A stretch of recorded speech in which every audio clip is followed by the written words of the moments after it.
call the meeting to order. First item of business is adoption of the agenda. Moved by Mitchell, seconded by McDonald, that the agenda be adopted as printed and circulated. Are there any issues with the agenda? All those in favor? Opposed? It's carried. It's easier when I only have to turn my head one way.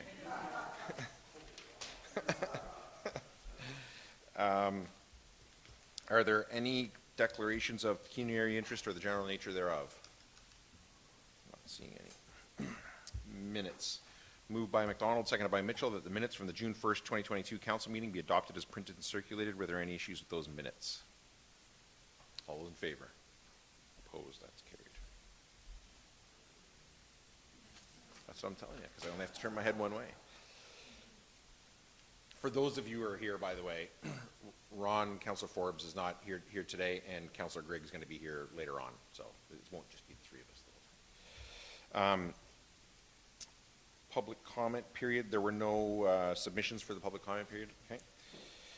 And then we're down to public meetings and drainage meetings. So, moved by Mitchell, seconded by McDonald, the council meeting be adjourned at 5:04 p.m. for the purposes of holding a public meeting regarding the Township of Zorra urban stormwater system operations and financing. All those in favor? Opposed? That is carried. And Rob, I'll turn it over to you to go through your presentation, and then if there's anybody who's here for this portion of it, what will happen is there'll be a public meeting portion where there'll be the presentation, comments, questions from anybody here who does have that. Was there anybody online for this portion that we know of? No?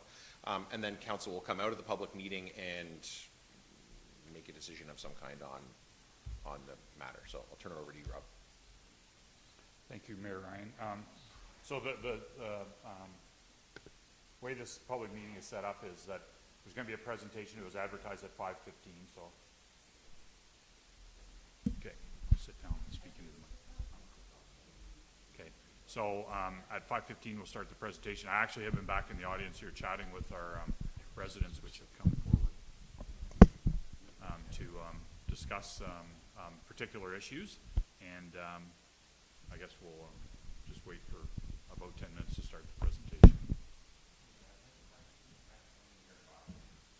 No, the public meeting was to start at 5, but then there was to be the opportunity for people to talk one-on-one with staff and the consultant till 5:15. Then I'll do the presentation.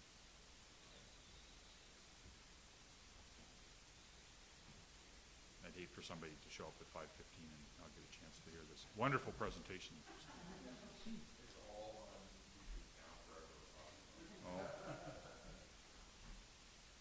Better watch my comments about my wonderful presentation.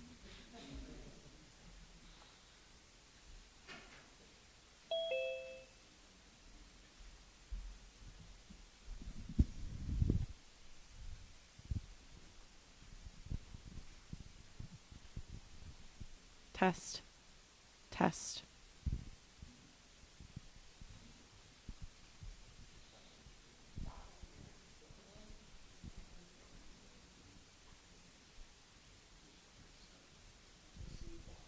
Test. It's only going on the one side. Test.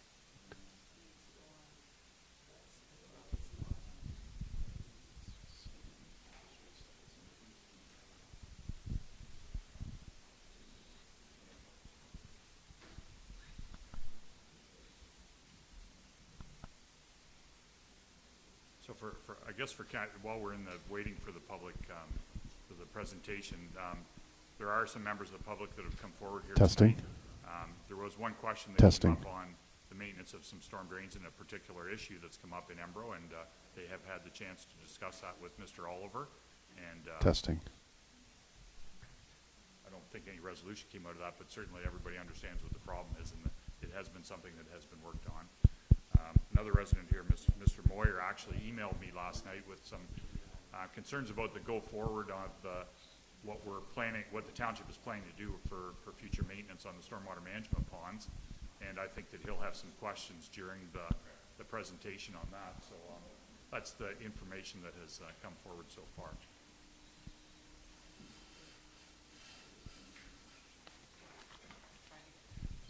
Testing.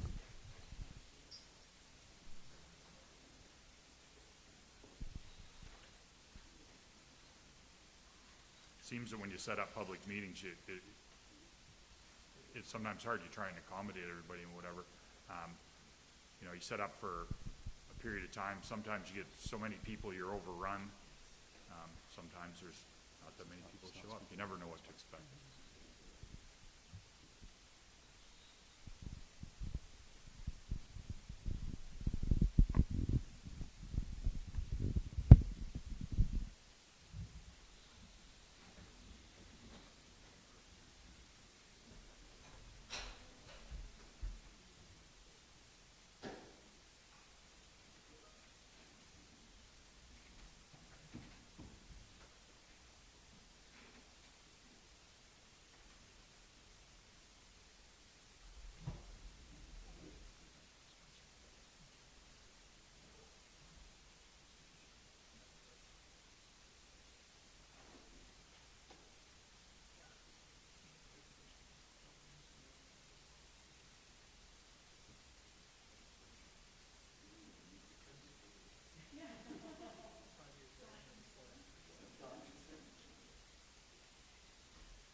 Test. Test.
there's only 6 slides. It shouldn't be too hard. My best to sit here for to do the presentation.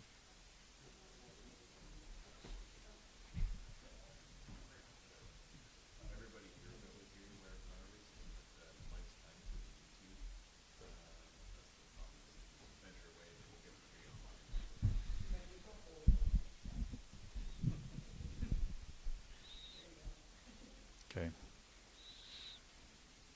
Now, if you could pull my presentation up so that I knew what I was talking about, that would be good too. Thank you.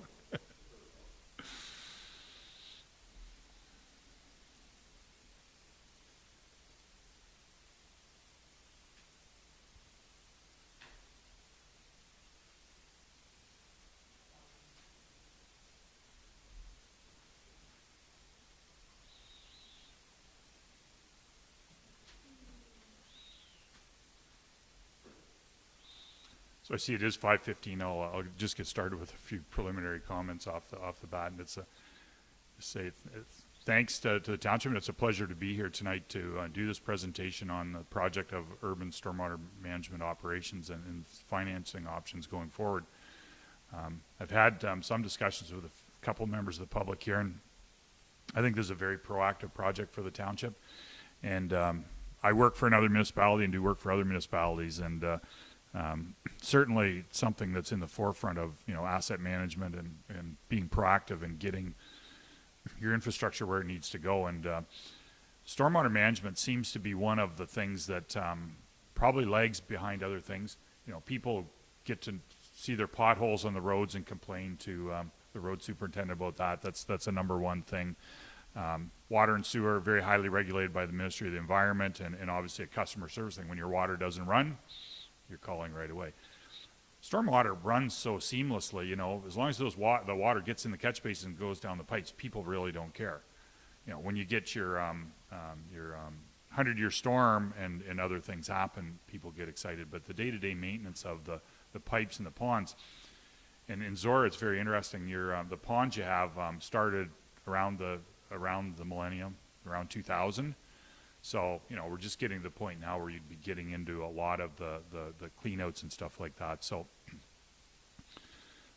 there's many municipalities where stormwater management, it's sort of, it runs itself and until it doesn't. And I applaud the township for being proactive and getting going with a project here now that will set up the sustainability for that. And I can tell you where I worked during the day at Brant County, we're looking at the same project. So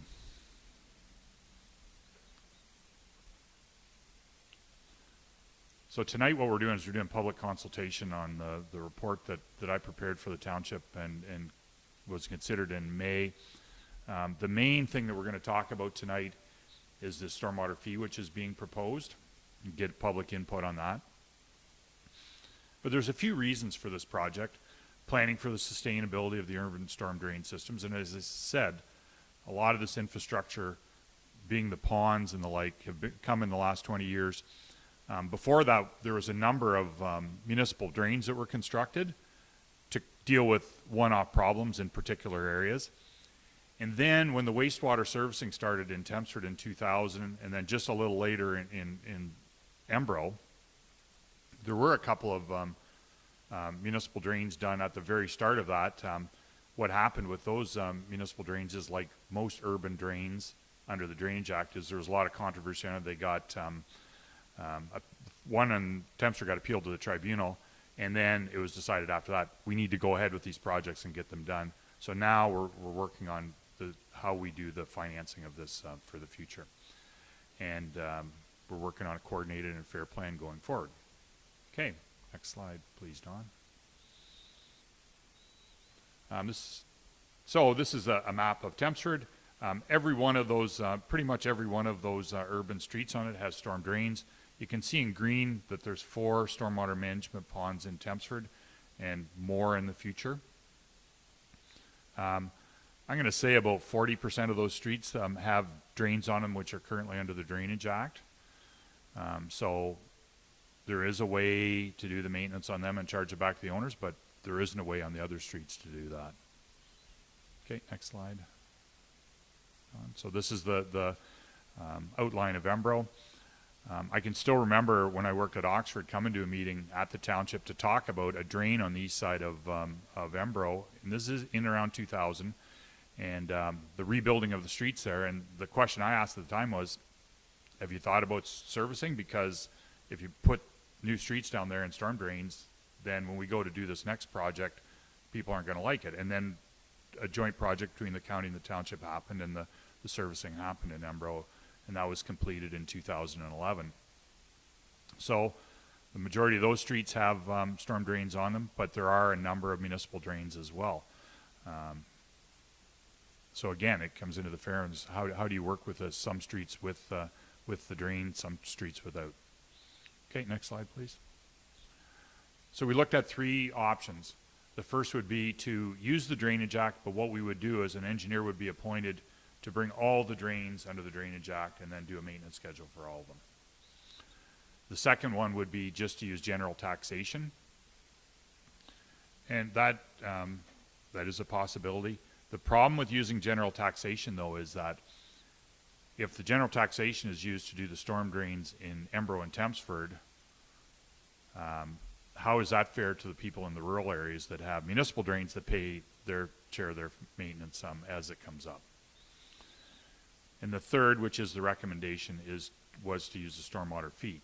Now, the stormwater fee is a concept that has been undertaken now in a number of mostly larger urban municipalities, and I'm going to say over the last 5 to 7 years, a lot of this has happened. And what the background to that mostly is it's setting up a similar situation to water and sewer, where you run it like a utility. You collect a monthly fee, which is set on sustainability. What's it cost to run it? How much of a reserve do you want to put together? And then you charge people money continuously, and then you do the work continuously. And it's once you get it fine-tuned, it sort of runs like a top. And as I say, a number of municipalities like Guelph and London have had these bylaws in place now for, I think, 5 to 7 years, a lot of them. Seems to run well there. Next slide, please. Just one thing on that slide. One thing that I noted is the way that the maintenance is being done right now, though. Certainly there's some maintenance being done, but that program needs to be upgraded. There needs to be, like stormwater ponds, there is maintenance that will need to be done on them. Some of them are 20 years old now. Some of them not so old, but there is cleanouts that will need to be done there. Cleanouts of these ponds isn't easy like what we used to do when I was first out of school 30 plus years ago, where you just went and dug sediment out and you went and dumped it somewhere. Maybe some farmer would take it in their field and whatever. Now there's a whole regimen. You have to do testing ahead to determine what's in that sediment, what you have to do with it. It's not as simple as in years gone past. So the program that I've put together here, right now you're spending $7,000 a year doing catch basin cleanouts and other minor maintenance. That needs to, in the short term, probably increase to about $30,000 a year, adding in some of the stuff like the stormwater ponds. And in the 10-year period, I would have that going to $100,000, estimating what some of these pond cleanouts might be. Now, we don't know that for sure. That's just an estimation, but all the finance is driven out. So what I wanted to say, though, is all 3 options require an increased amount of spending to be done on this infrastructure to keep it in good shape. Next slide, please. So this graph just shows with the number of properties that exist in Tempsford and Embro, and with a reasonable projection of growth, not a high level or not a low level of growth, and then 3 different fees here, what the amount that you could put into reserves would be over the next 10 years. And what it shows there is a fee of $36 a year doesn't give you enough money to do anything more than just sort of break even.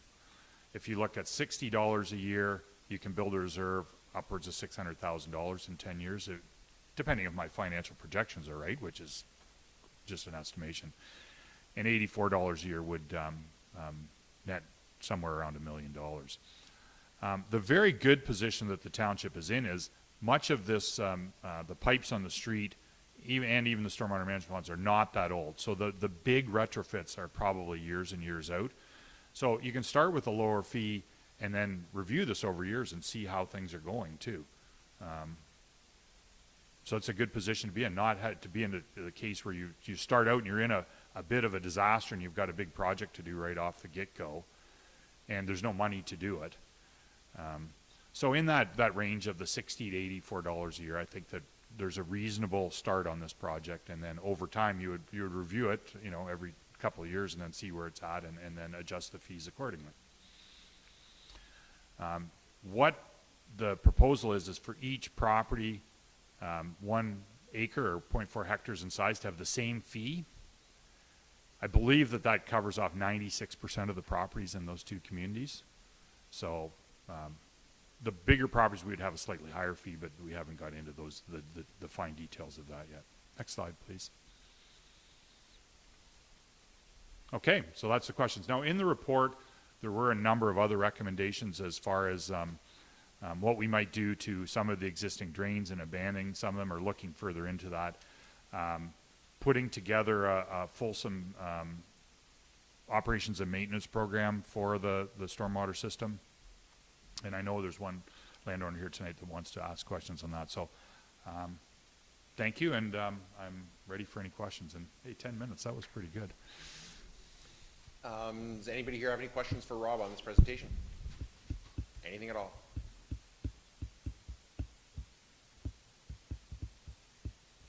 Go ahead. With the Sorry, question first- of the fees. Sorry, Mary. Could I just get your first name for the clerk for the record? I'm sorry, Catherine Walton. Sorry. The levy for each property, that would be for the people living in Embro and in Thamesford. And you're saying the rural properties would be under the Drainage Act and they wouldn't get this levy? That's correct. So we would drop a map and then we would list the properties that would get, assuming there'd be some sort of bylaw passed for this, there would be a schedule then which would define the properties that were under this scheme. And there's one of the next steps would be to look at options for the bylaw to enact this scheme. So I don't want to presuppose what council's going to decide, but the motion that they're going to consider later on would be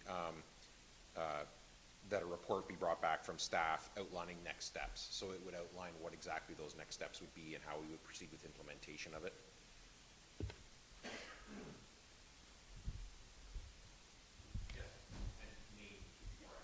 Yeah, Mayor Ryan, Roger Moyer.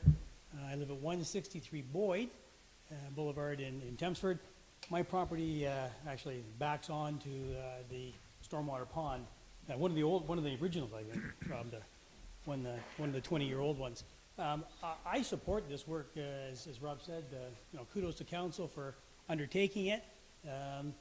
You don't probably get very often a taxpayer saying, charge me more fees, but in this case, I'm wholly supportive of the establishment of a direct user pay fee to properly fund and monitor and manage these ponds. Mine's 20 years old, so it's maybe one of the ones that is going to require some work sooner than some of the others. But yeah, I support the work, and I probably support the fee as well, going forward. Anyone else? Questions?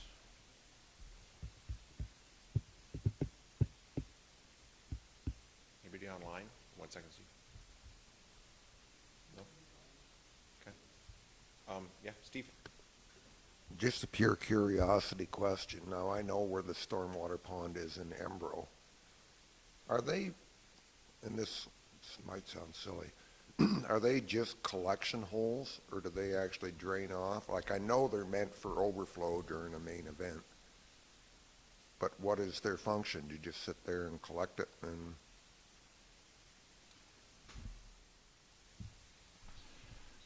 Through the mayor to Councillor McDonald. So the function of these ponds is, and they've all been mostly constructed in the area where actually stormwater quality is a consideration. So most of them have at least 2 cells, where the first cell would do some sort of settling out of the sediments, and there'd be some vegetation, and it would do a certain amount of treatment for sediment and take up of oils and greases and the like. So they are designed to do somewhat of purification of and especially in the low flows. When you have the 100-year storm, there's no treatment goes on in this. It basically flows through, and it acts as the, the buffer there to, take in, store, put it out at a lower rate to the downstream system. But these ponds, as I understand, most of them actually do have stormwater quality attached to them too. That's why it's important to follow the maintenance schedules and, have the what they call the first small pond, or the forebay they call it, have that cleaned out so that it doesn't, get filled up with sediment.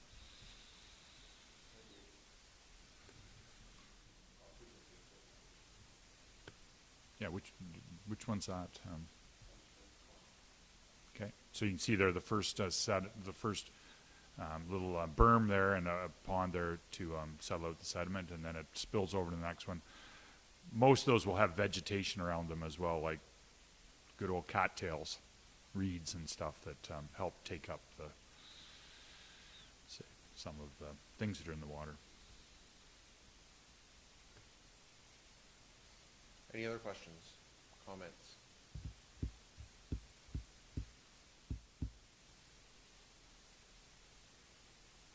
All right. This is way too easy. So far. We wait.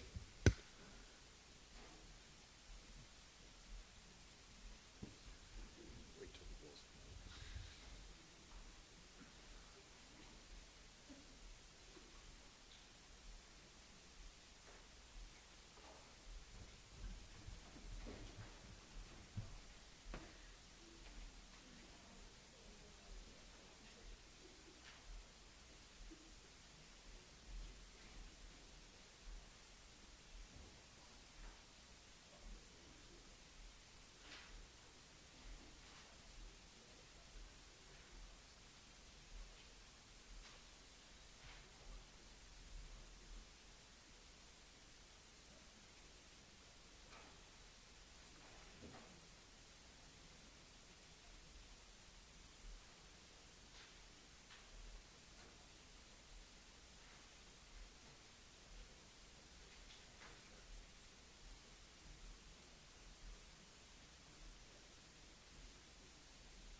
Good stories, bad stories. Yeah.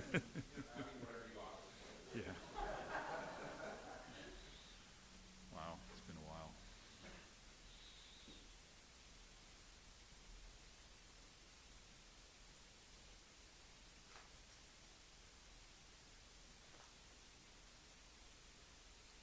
I'm sure, but I don't know how many drains the township has going on now, but if you went back in the heyday, there was, my dad was on council here from 73 to 88, 15 years.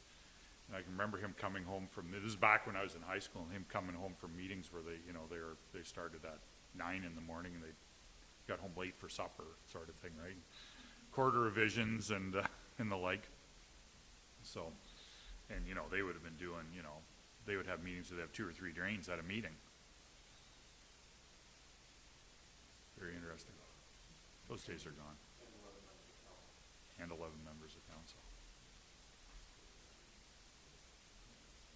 It's,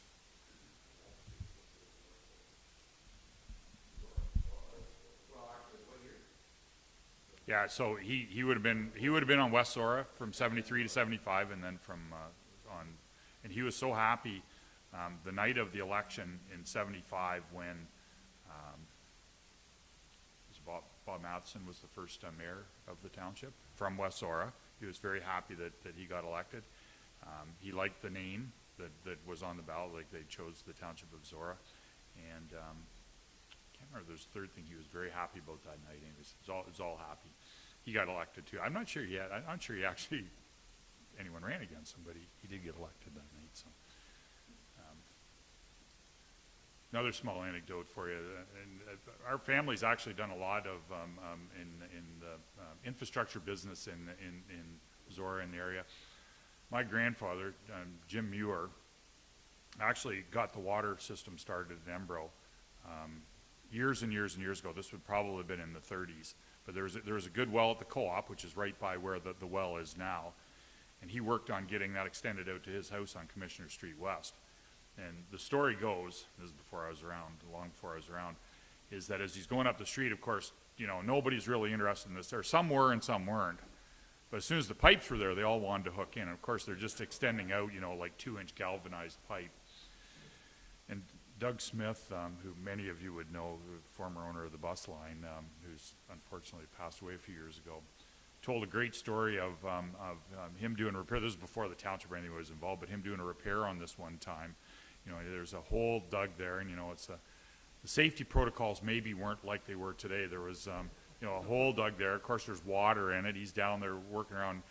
He was a chain smoker, and he had you know, a cigarette hanging out of his mouth, and there's some sort of electrical wires there sparking around. And this story was told in a way that only Doug Smith could tell, for anybody that remembers Doug Smith. But and then of course my dad was on council for 15 years, and so. And I've had a little bit to do with infrastructure in Oxford County too.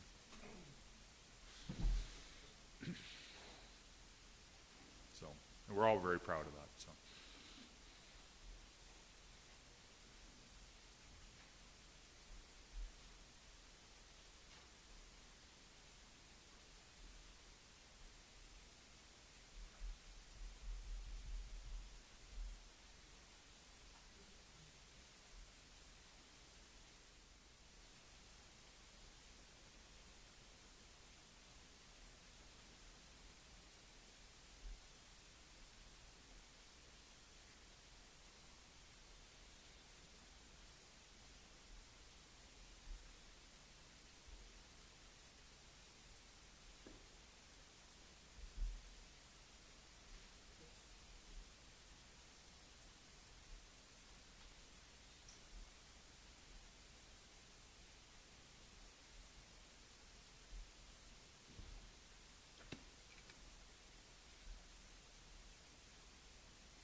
still like, yeah, I still like to set up a meeting.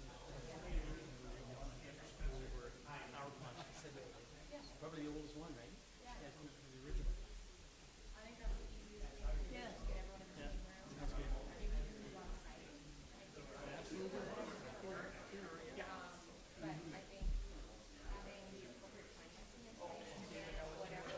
Going forward, yes.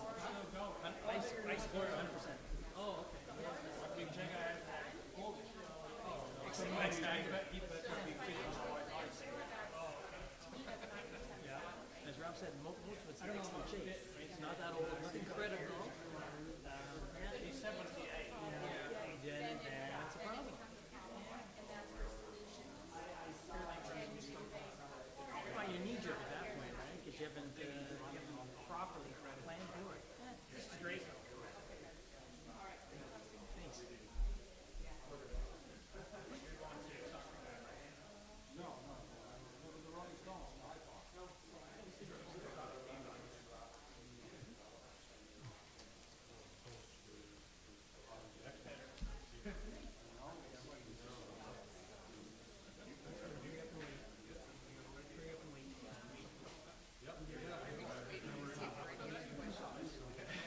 I think they're waiting for the allotted time. Has anybody joined yet? That's kind of what I figured. Yeah,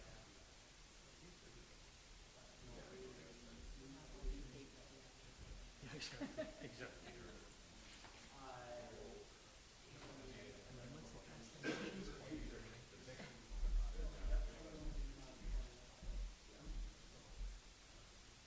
Unless you want to stay around with the chicken discussion. There's a chicken discussion. Backyard chickens. Very exciting. Very exciting, yes. Free range chickens. I had an egg farmer, so I just go in and it's so much easier.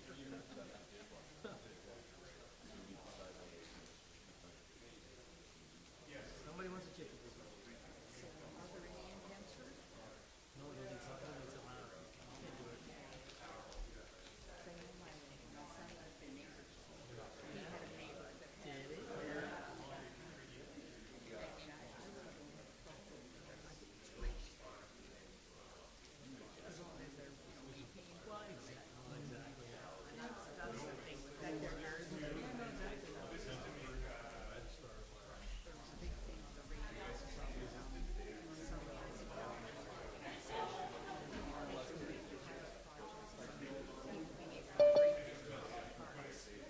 Say yes.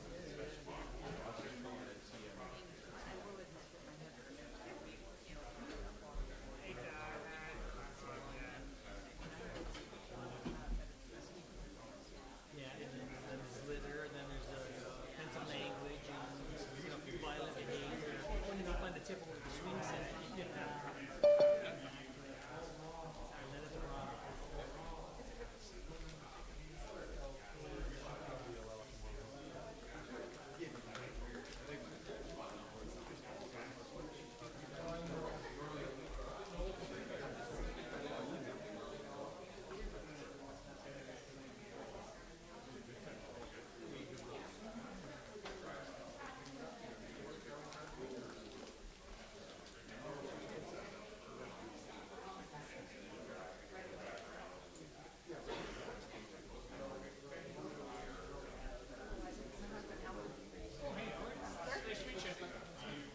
Not approving of our application, but he did a drive-by.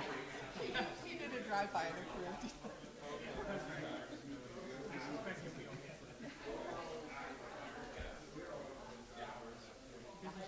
Met Matt before, and Steve before, and Deanna, met her earlier.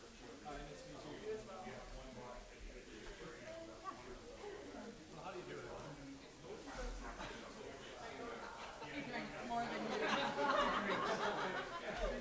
Touche.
So we have about 3 minutes of the public meeting on drainage left. Does anybody else have any other questions or comments on the drainage presentation that we just saw?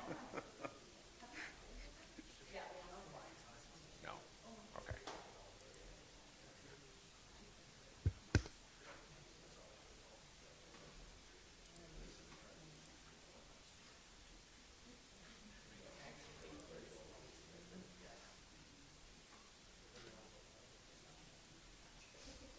All right, I have moved by McDonald, seconded by Mitchell, that the public meeting be adjourned at 5:58 PM, and the regular meeting of council be called back to order. Any discussion? All those in favor? Opposed? That is carried.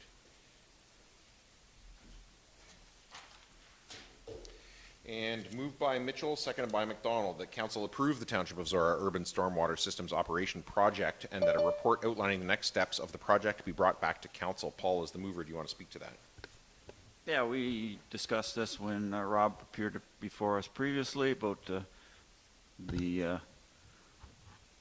wise planning as far as asset management to put money away for a maintenance program that is at this point not significant, but in the not too distant future will be big dollars, and that the proposal to charge a fee certainly is an equitable way to finance this, what we need to do. So I support moving forward with the project and based on the recommendations from the consultant. And Steve, as the seconder, did you want to speak to it? Yeah, no, I concur with Paul. Both villages are growing, and we've got to be planning ahead and getting somebody to bring a plan forward so that we don't get, or might not be us, but some other council gets body slammed with a big bill 20 years down the road. So yeah, I'm all behind it. Anyone else? Moved by Mitchell, seconded by McDonald, that council approve the Township of Zorra Urban Storm Water System Operations Project, and that a report outlining the next steps of the project be brought back to council. All those in favor? Opposed? That is carried.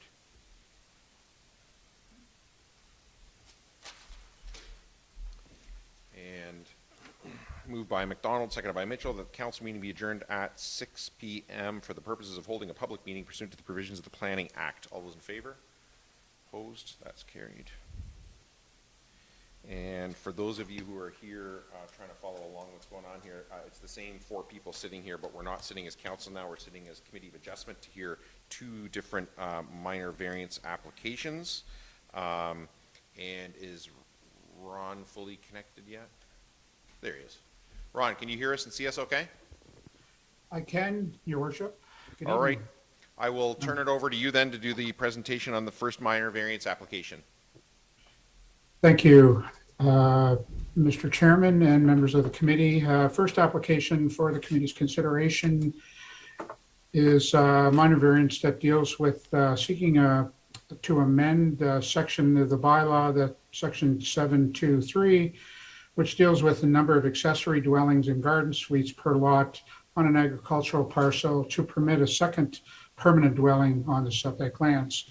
As shown in plate 1 of the planning report, the lands are located on the east side of 15th line, just south of the village of Tempsford. In terms of the planning instruments, the lands are designated as agricultural reserve and open space in the county official plan and have a general agricultural zone on the subject lands. The property itself is approximately, and I'm going to use imperial numbers for me because I'm a bit of an old school guy, 98 acres. The workable portions of the property is approximately 18 acres, and the lands that are under woodlands managed forest are approximately 80 acres. There is currently a single detached dwelling on the property along with a storage shed. In terms of the applicant's intent itself, obviously it is to accommodate a second permanent dwelling on the property. There is a letter attached to the planning report that explains the TPO's intent. And it's really to facilitate a family member being relocated onto the property for long-term, or for care facilities, and then that's a shorter term use. The longer term is for another family member to occupy the dwelling. That would be part of the longer forest management that's currently occurring on the property, along with other related forest-related chores. In terms of agency comments, they're fairly straightforward. There's probably two for the committee's consideration. First being from the Township CBO, who indicated that appears that the location of the proposed building or dwelling does meet the MDS2 requirements. And then a comment from the Conservation Authority indicated that they did not object to the application. However, had indicated that an EIS will be required if a setback is not being able to be maintained to accommodate the new dwelling. No comments have been received from the neighboring landowners through the circulation of the application. So going forward with respect to the analysis of the application, really where the planning opinion where the application fails is typically when we deal with permitting accessory farm dwellings on properties. They're really to be justified based on the size of the property, the amount of tillable acreage to accommodate farm help for a traditional farming operation. In this particular case, is questioned the need for the second dwelling being required based on the agricultural activities on the farm. There's also some question with respect to whether there's other options available to accommodate suitable housing, in this case, potentially either being a garden suite or a converted dwelling. Now that said, the planning report does acknowledge that there is a couple of matters that do address policy, and they're detailed in the planning report. And that in particular is that in planning staff, they pointed out that the proposed location is in close proximity to the existing dwelling that will use the same dwelling or same driveway. It will not remove any lands that are currently under agricultural production. The intent is to have an adequate private well and an appropriate septic system to accommodate the use. And as mentioned by the Township CBO, the location would meet the minimum distance separation requirements. Nonetheless, Mr. Chairman and members of the committee, there is a recommendation to not support the application, as I've indicated, subject to any questions from the committee. That's the extent of my presentation. Thanks, Ron. Are there any questions for the planner on the application from the Committee of Adjustment? Paul? Yeah, Ron, I just want to clarify. The application is for a permanent residence, but is this location eligible for a garden suite as an alternative? Through the chair, it would be. It would be, I believe, a zone change that would be required to accommodate that. But that said, garden suites are intended to be more temporary in nature and not so much as a permanent type of structure. That would probably be the key distinction between the two. Okay, thank you. Any other questions from the committee for the planner? Can I ask a follow-up to Paul's question? If a garden suite were to be applied for in the same location, would the Conservation Authority require an environmental impact study as well, with it being a temporary dwelling versus a permanent, or what leverages the environmental impact study? Through the chair, to answer the committee member's question, I'm going to assume that an EIS would be required, whether it's a temporary structure or a permanent structure. So the same case would apply. So the applicant, and I understand that they've already dealt with the Conservation Authority when they came to establishing the existing dwelling. So there would probably be the similar type of process to go through to accommodate the location, again, whether it's permanent or temporary. Any other questions from the committee for the planner? Not seeing any.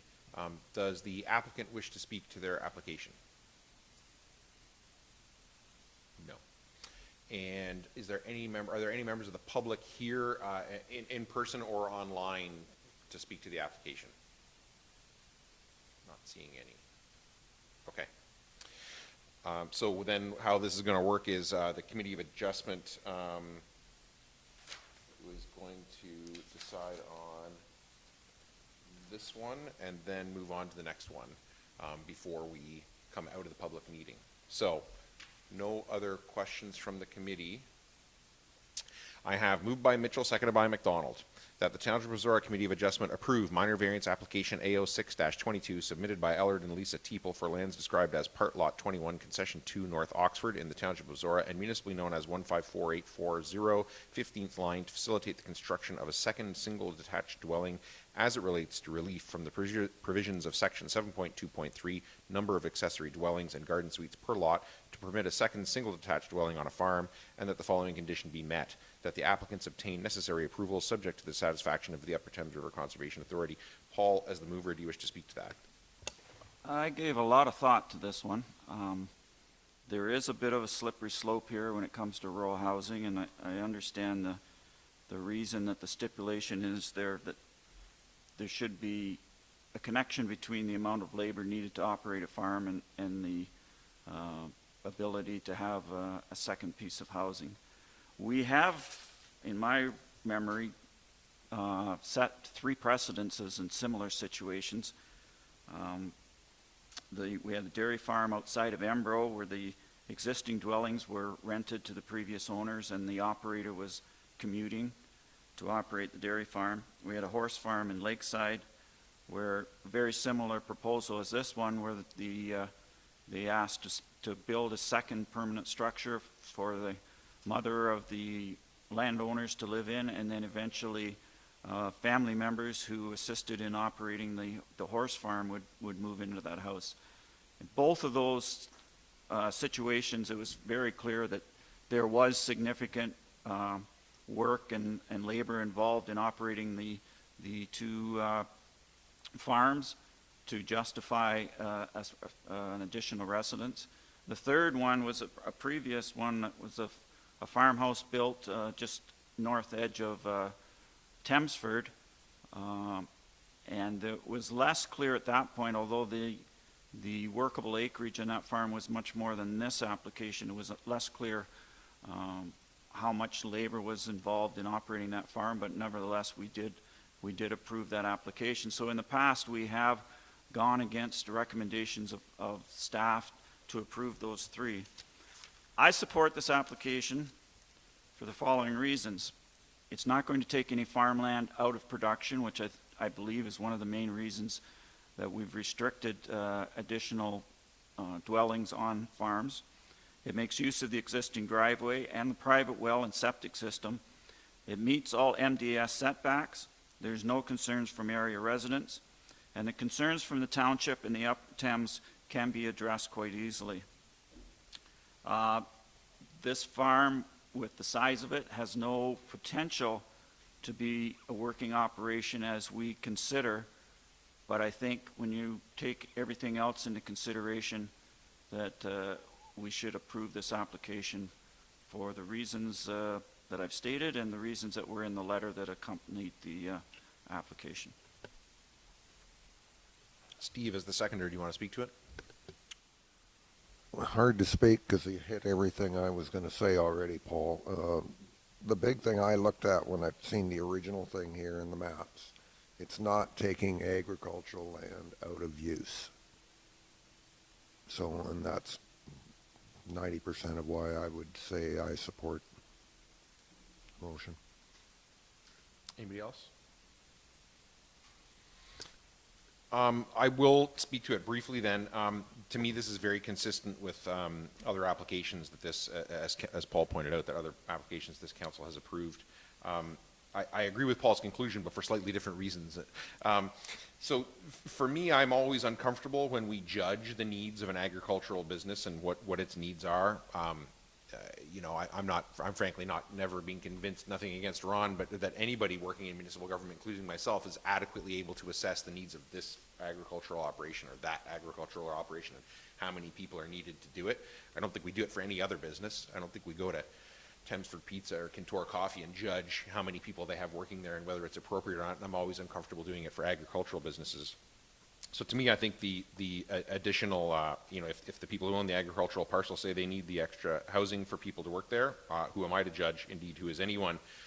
I think the bigger picture to me, though, is that this is a model of multi-generational living in rural Ontario, and it's a reality. And people living in rural Ontario are experiencing housing crises just like people in urban Ontario, but it has to be solved in a different way in rural Ontario. Garden suites are an option, but frankly, this council knows, and anybody who's followed it, garden suites end up becoming effectively permanent anyway. They're never technically and legally permanent. They're just ongoing, temporary, renewed. Why not just make them permanent? Why not, like, why should people have to live in something that technically can be towed away? Why not just have a house and have somebody properly live there and be able to look after their grandchildren and then be looked after by their grandchildren? That's a perfectly healthy state of being, I think, for the world, and we should do everything we can to support it. I'm hopeful that some of the changes that are coming to the county official plan will make some of these things more permissible than they currently are. So I will absolutely be voting in support of this one. As Paul pointed out, we've voted in support of these in the past, and I will be on this one. So, anybody else wish to speak to this? Katie? I wasn't going to because Paul did such a good job, and the majority of my notes he absolutely covered. I think one of the things that's really stuck with me when I've looked at both this one and at least the last one or two that we ended up approving, when we're looking at those tests, you know, I'm in the last, especially in the last 2 years with the cost of housing and the cost of building materials, when I'm looking at that test of whether the compliance with the bylaw would be unreasonable or impossible and impose undue hardship on the applicant. When I consider undue hardship on the applicant, when you're looking at investing significant funds into housing, if it is determined to be an appropriate location that is not taking agriculture out of production, I think that starts to get into the territory of undue hardship. And when we're looking at housing, whether it's for multi-generational, family living on a farm or for sustainable employment, to have to go through the process of trying to justify on a regular basis while you still get to be there, those stresses, as we know, our farming community go through significant amount of stress. Those are starting to feel like undue hardship. So I know that's not the intention of that threshold, but I've started really with the cost of building, whether it's temporary or permanent, those costs, I'm starting to see them a little bit different. And then the last really brief thing is I remember when I was considering running for council, and I attended council meetings to see if this is actually something that I'd like to get involved in or not. And I remember sitting there and hearing one of these similar applications come forward when Margaret Lupton was the mayor.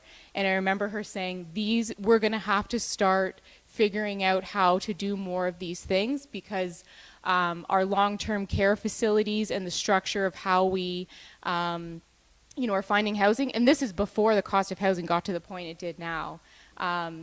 Anyways, as she really advocated for this type of solution, provided it's in the right location, single driveway, not taking ag out of production, all of those things that are super important to us. So I will be in full support of this as well. Anyone else before I call a question? I'm going to read it again and call the question. Moved by Mitchell, seconded by Steve McDonald. That the Township of Zorra Committee of Adjustment approve minor variance application A06-22 submitted by Ellard and Lisa Teeple for lands described as Part Lot 21, Concession 2, North Oxford, in the Township of Zorra and municipally known as 154840, 15th line, to facilitate the construction of a second single detached dwelling as it relates to relief from the provisions of Section 7.2.3, number of accessory dwellings and garden suites per lot to permit a second single detached dwelling on a farm, and that the following condition be met: that the applicant obtain necessary approvals subject to the satisfaction of the Upper Thames River Conservation Authority. All those in favor? Opposed? That is carried. So there is an appeal period for this, but I think if you talk to Mr. Hughes and Mr. Verstegen as necessary, they will make sure you know what that is, and then you can proceed appropriately. So next we have, thanks Ron, by the way. Next we have another minor variance application, and I'll turn it over to you, Spencer, to present this one. Oh. I'm guessing it's the next one, though. My notes say it's for the next one.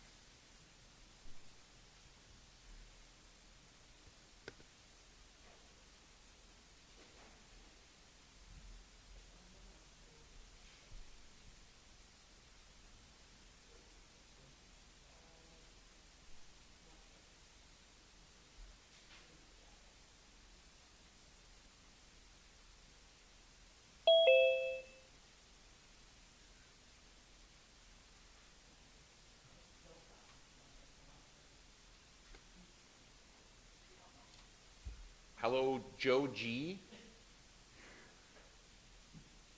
Can you hear us?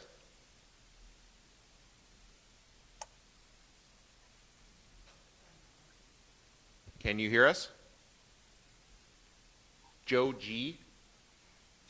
Yeah, Which, can you hear me? Yeah, we're just trying to figure out which application you're here for. Okay, so I'm here for the application at 255 Dundas Street. Oh, okay. So we're not quite on your one yet, but we will be in a minute. Okay, thank you. Thanks. Okay, go Spencer. Thank you, Mr. Mayor, and thank you to my colleague Ron Verstegen for handling that first minor variance application for me. The minor variance application before you now, A07-22, deals with property owned by Federal White Cement. It's a property which, although council is quite familiar with this property, I'm sure, it is on the west side of 35th line, just north of Road 68. It also shares property line with Lafarge as well. So the overall area is quarry area and limestone resource area. If you are familiar with the area, you are well aware of the operation that is in place there. The applicants today are seeking relief from a provision in the zoning bylaw which stipulates that they need to have a 30-meter setback from all property lines. And the situation they're faced with now is, as part of a $55 million expansion to the subject site, they do know that they will be encroaching well into 30 meters. They'll be going down to 8 meters from the property line. The proposed works are illustrated on the final plate appended to the report for council to see. And I would highlight just the areas shown in green as part of the what we're calling the vertical roller mill and the associated infrastructure. With us tonight, we do have David Sudan and Matthew China on behalf of Federal White, who can answer any of the technical questions which may arise. But the report itself is favorable for the application. There were no concerns raised by any neighbors, any members of the public. Staff are supportive of the application. Mike Hughes and I did attend a site visit with David Sudan, where we were enlightened as to the day-to-day workings of this operation. And initially, when Mr. Sudan was explaining to us, I think Mike and I said we need to go and see him because our heads were spinning. So the operation itself seems to function very well. It's a great business to have here in Zorra Township. And I did hear from Mr. Sudan that there's a potential that this proposed work could bring another 15 jobs to Zorra Township as well. So that's outlined in the report for you. But overall, favorable recommendation tonight. I'm happy to answer any questions, and I would just advise that anything too technical in nature be directed at the applicant here tonight. Thanks, Spencer. Are there any questions from the Committee of Adjustment for the planner on the report? Not seeing any. Does the applicant wish to speak to their application?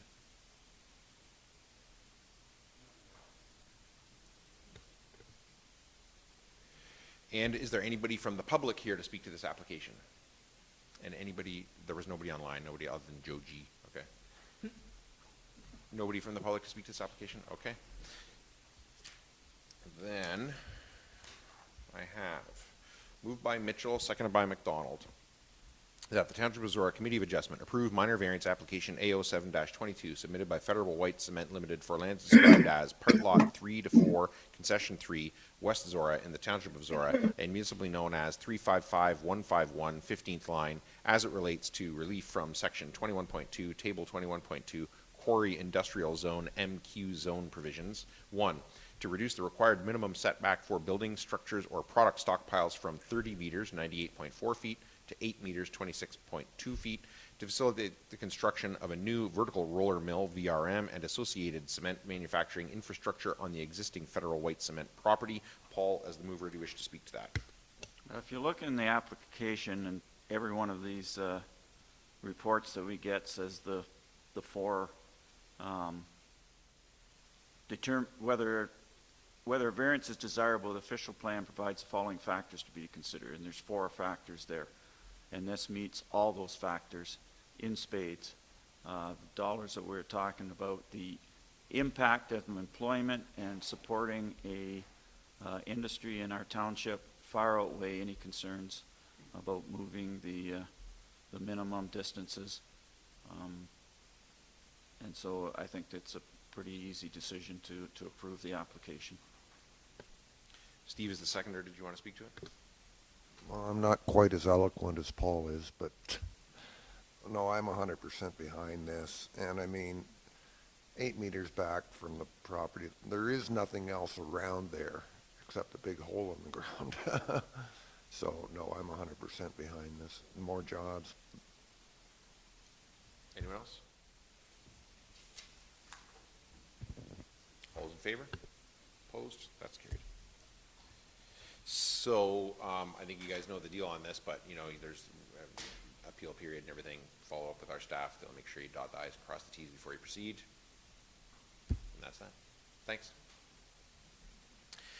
And now, we're done with Committee of Adjustment. Moved by McDonald, seconded by Mitchell, that pursuant to the Planning Act, the public meeting be adjourned at... Oh, sorry. Sorry.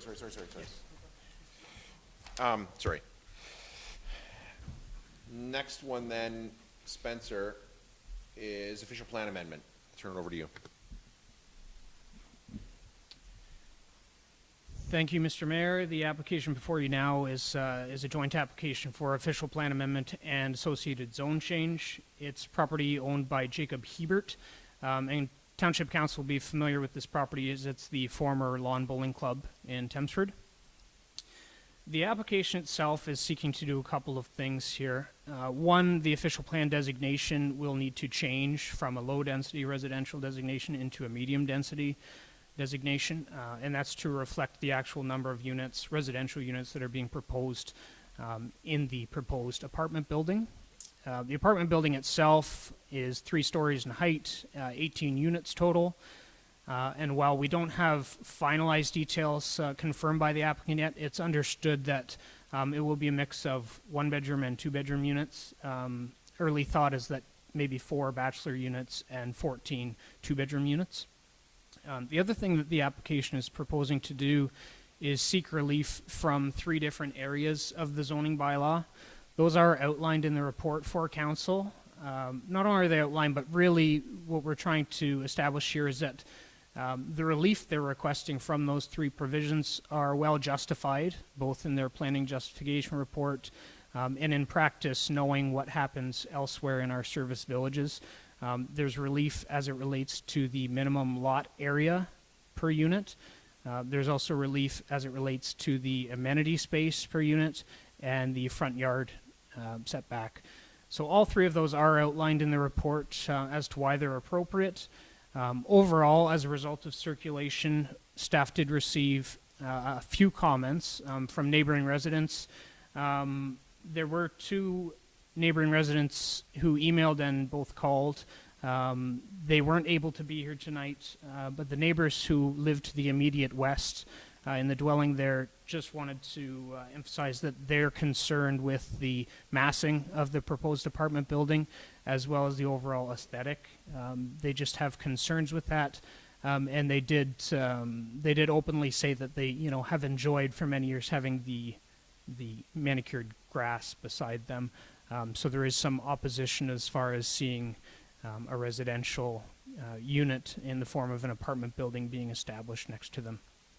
The other comment came from, that initial comment came from Gail Eaton and Ray Eaton. And there was also another comment sent in from Mark Phillips, who lives on Brock Street. Mr. Phillips outlined that his concerns were relative to parking space.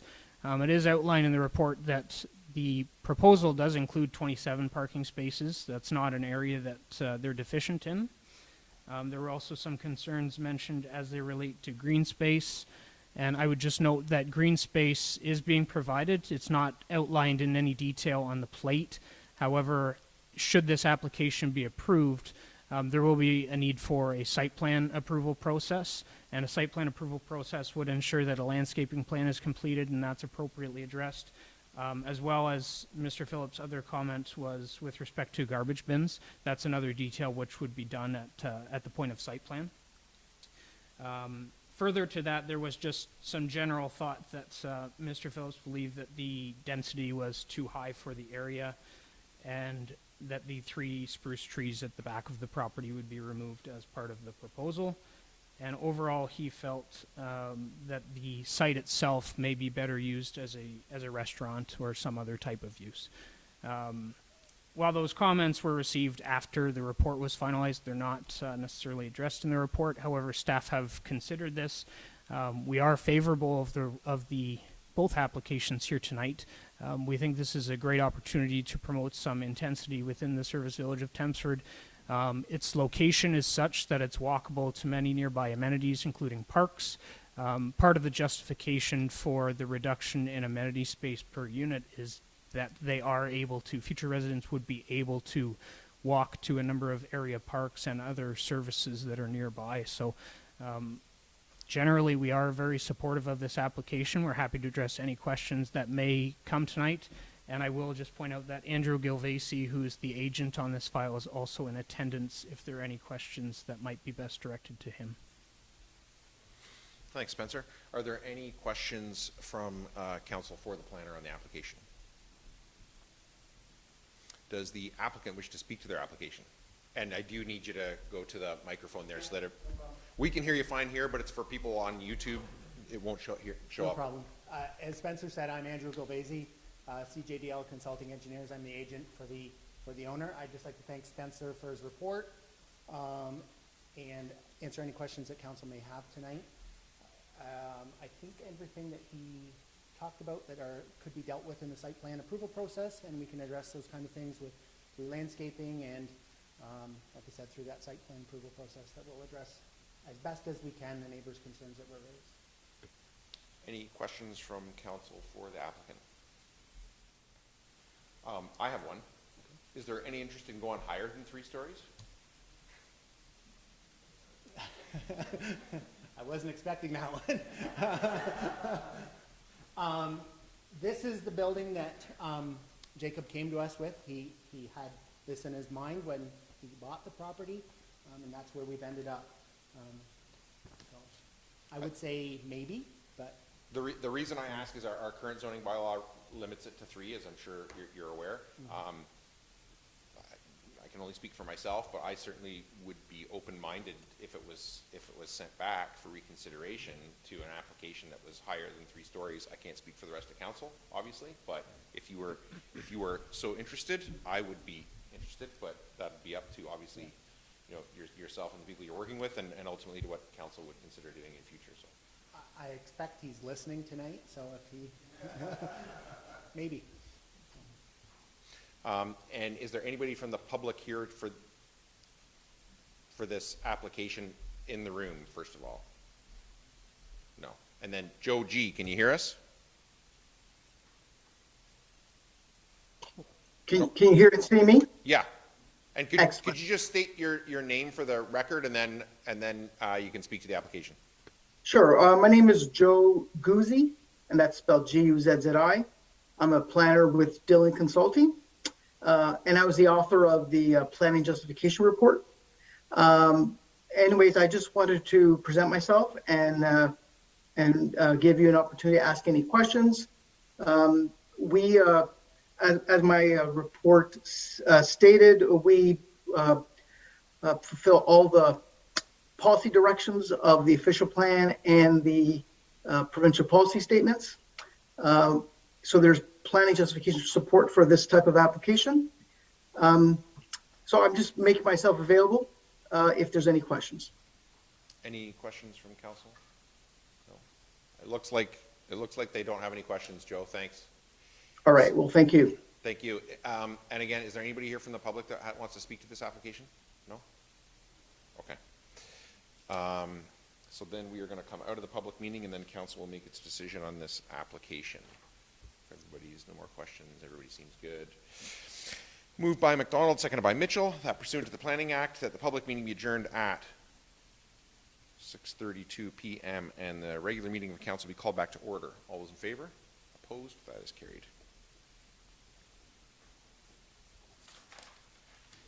And Moved by Mitchell, seconded by McDonald, that the Council of the Township of Zorra advise County Council that the Township supports the application for official plan amendment, file number OP 22-04-5, submitted by Jacob Hebert for the lands legally described as Part Lot 21, Concession 1, Township of Zorra, to designate the subject property as high-density residential to facilitate the development of a 3-story, 18-unit apartment building.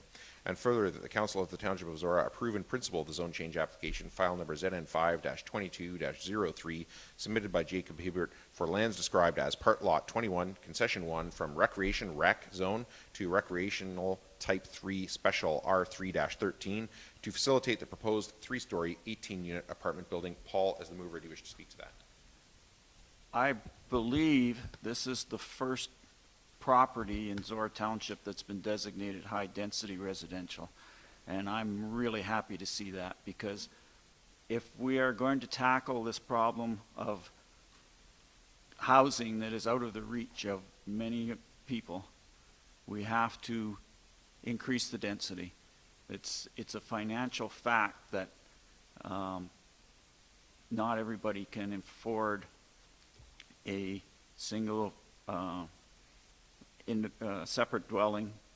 Not everybody can afford a townhouse, and that if we're going to house people, we have to have more density housing, including in little places like Thamesford and Zorra Township. 18 apartments in Thamesford is game-changing, and when I read through the report, when it looked at the application review as far as how it applied to the provincial policy statement and the official plan, every paragraph went there was what this proposal is agrees with both of those documents. And it also agrees with the goals of this council and the previous council, and the reason that we got involved in the Maple Leaf Property Project is to provide housing for people that need it in this township and people that want to move to our township and contribute to it. As Spencer said in his presentation, the reductions in minimum lot area, minimum front yard depth, and minimum amenity area are more than reasonable.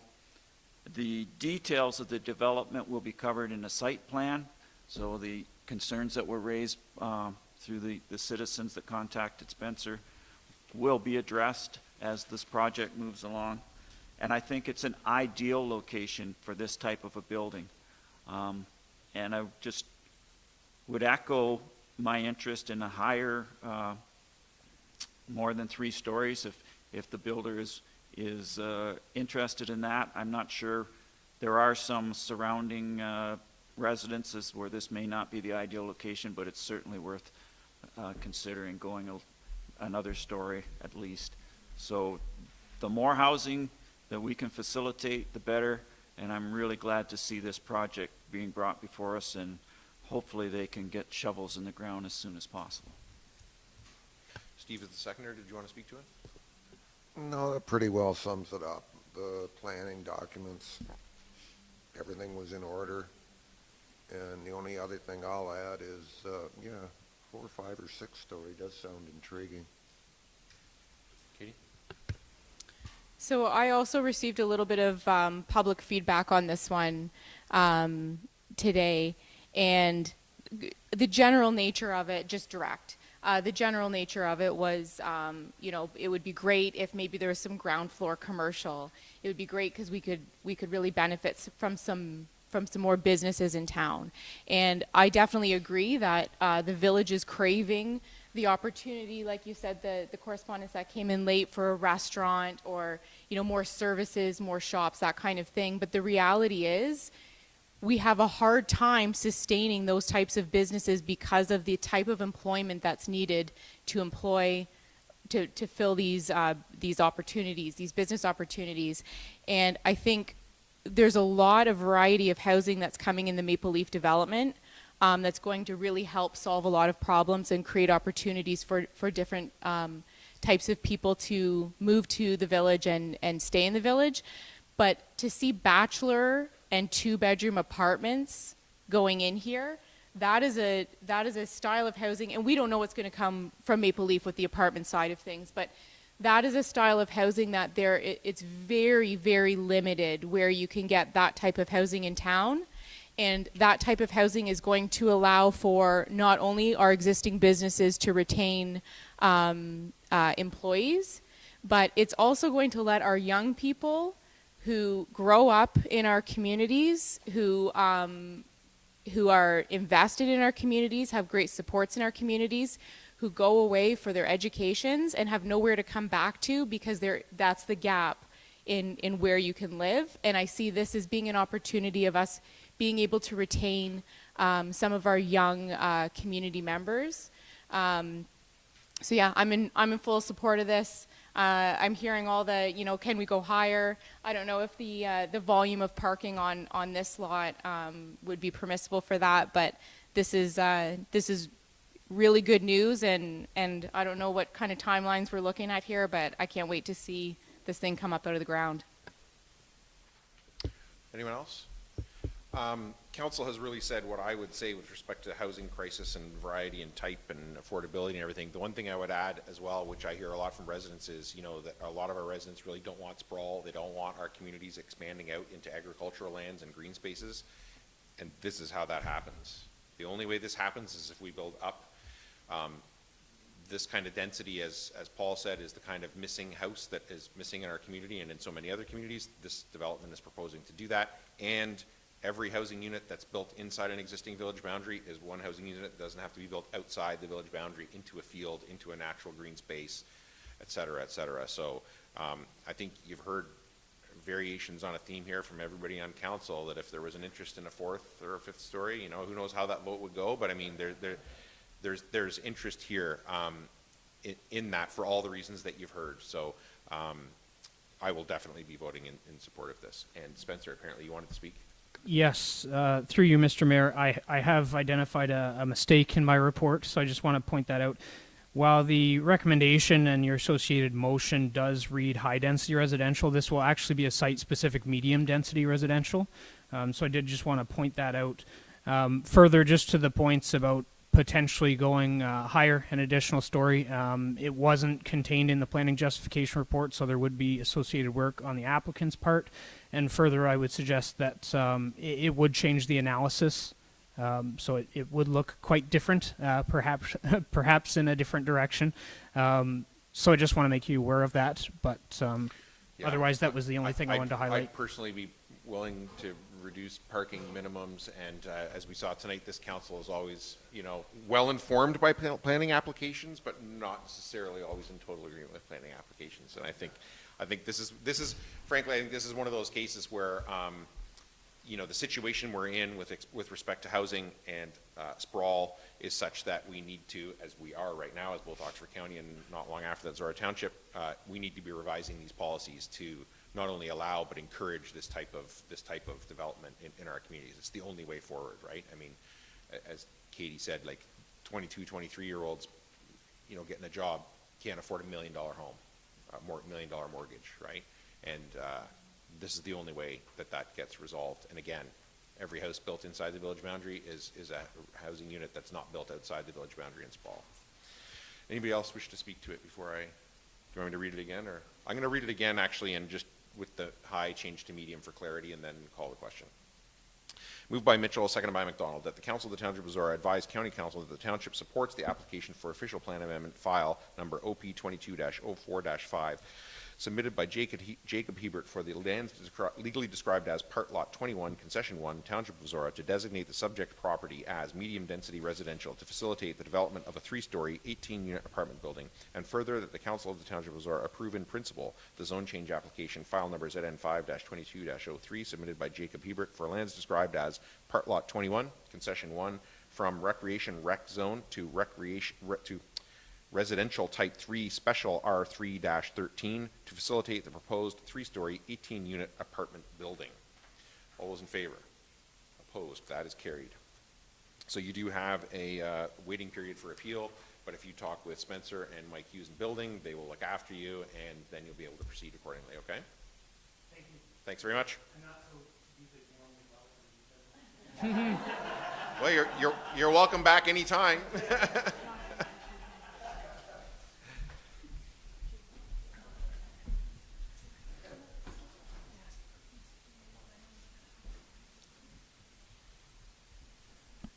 And we're past time, April, but thanks for coming and thanks for waiting. So the next item on the agenda is delegation from April Nix, Development Planner, Oxford County Official Plan Review, Phase 2 Environmental Policies. And April, I'll turn it over to you, and then I'll let council ask their questions of you. So you got it.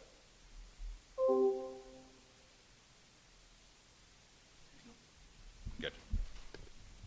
Thank you. Good evening, Mayor and Council.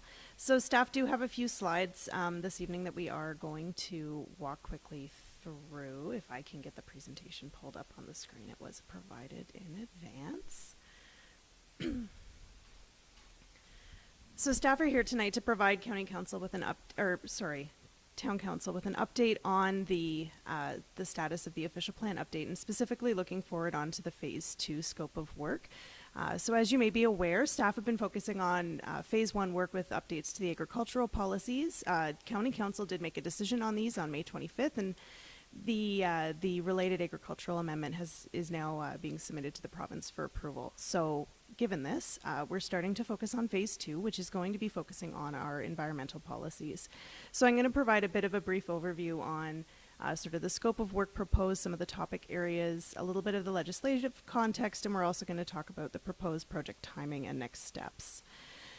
So when we talk about updating our official plan, part of this is always driven by changes that have happened both to provincial legislation and other related policy. But in the context of Oxford County, it is particularly important to ensure that the local context continues to be incorporated and reflected into the official plan, as the official plan not only provides the broader planning function for Oxford County as a whole, but it also represents the official plan for each of the 8 area municipalities. In addition to this, it also provides us with an opportunity to evaluate the effectiveness of existing policies and look at opportunities to improve and modernize our processes and the policies that are needed to support them.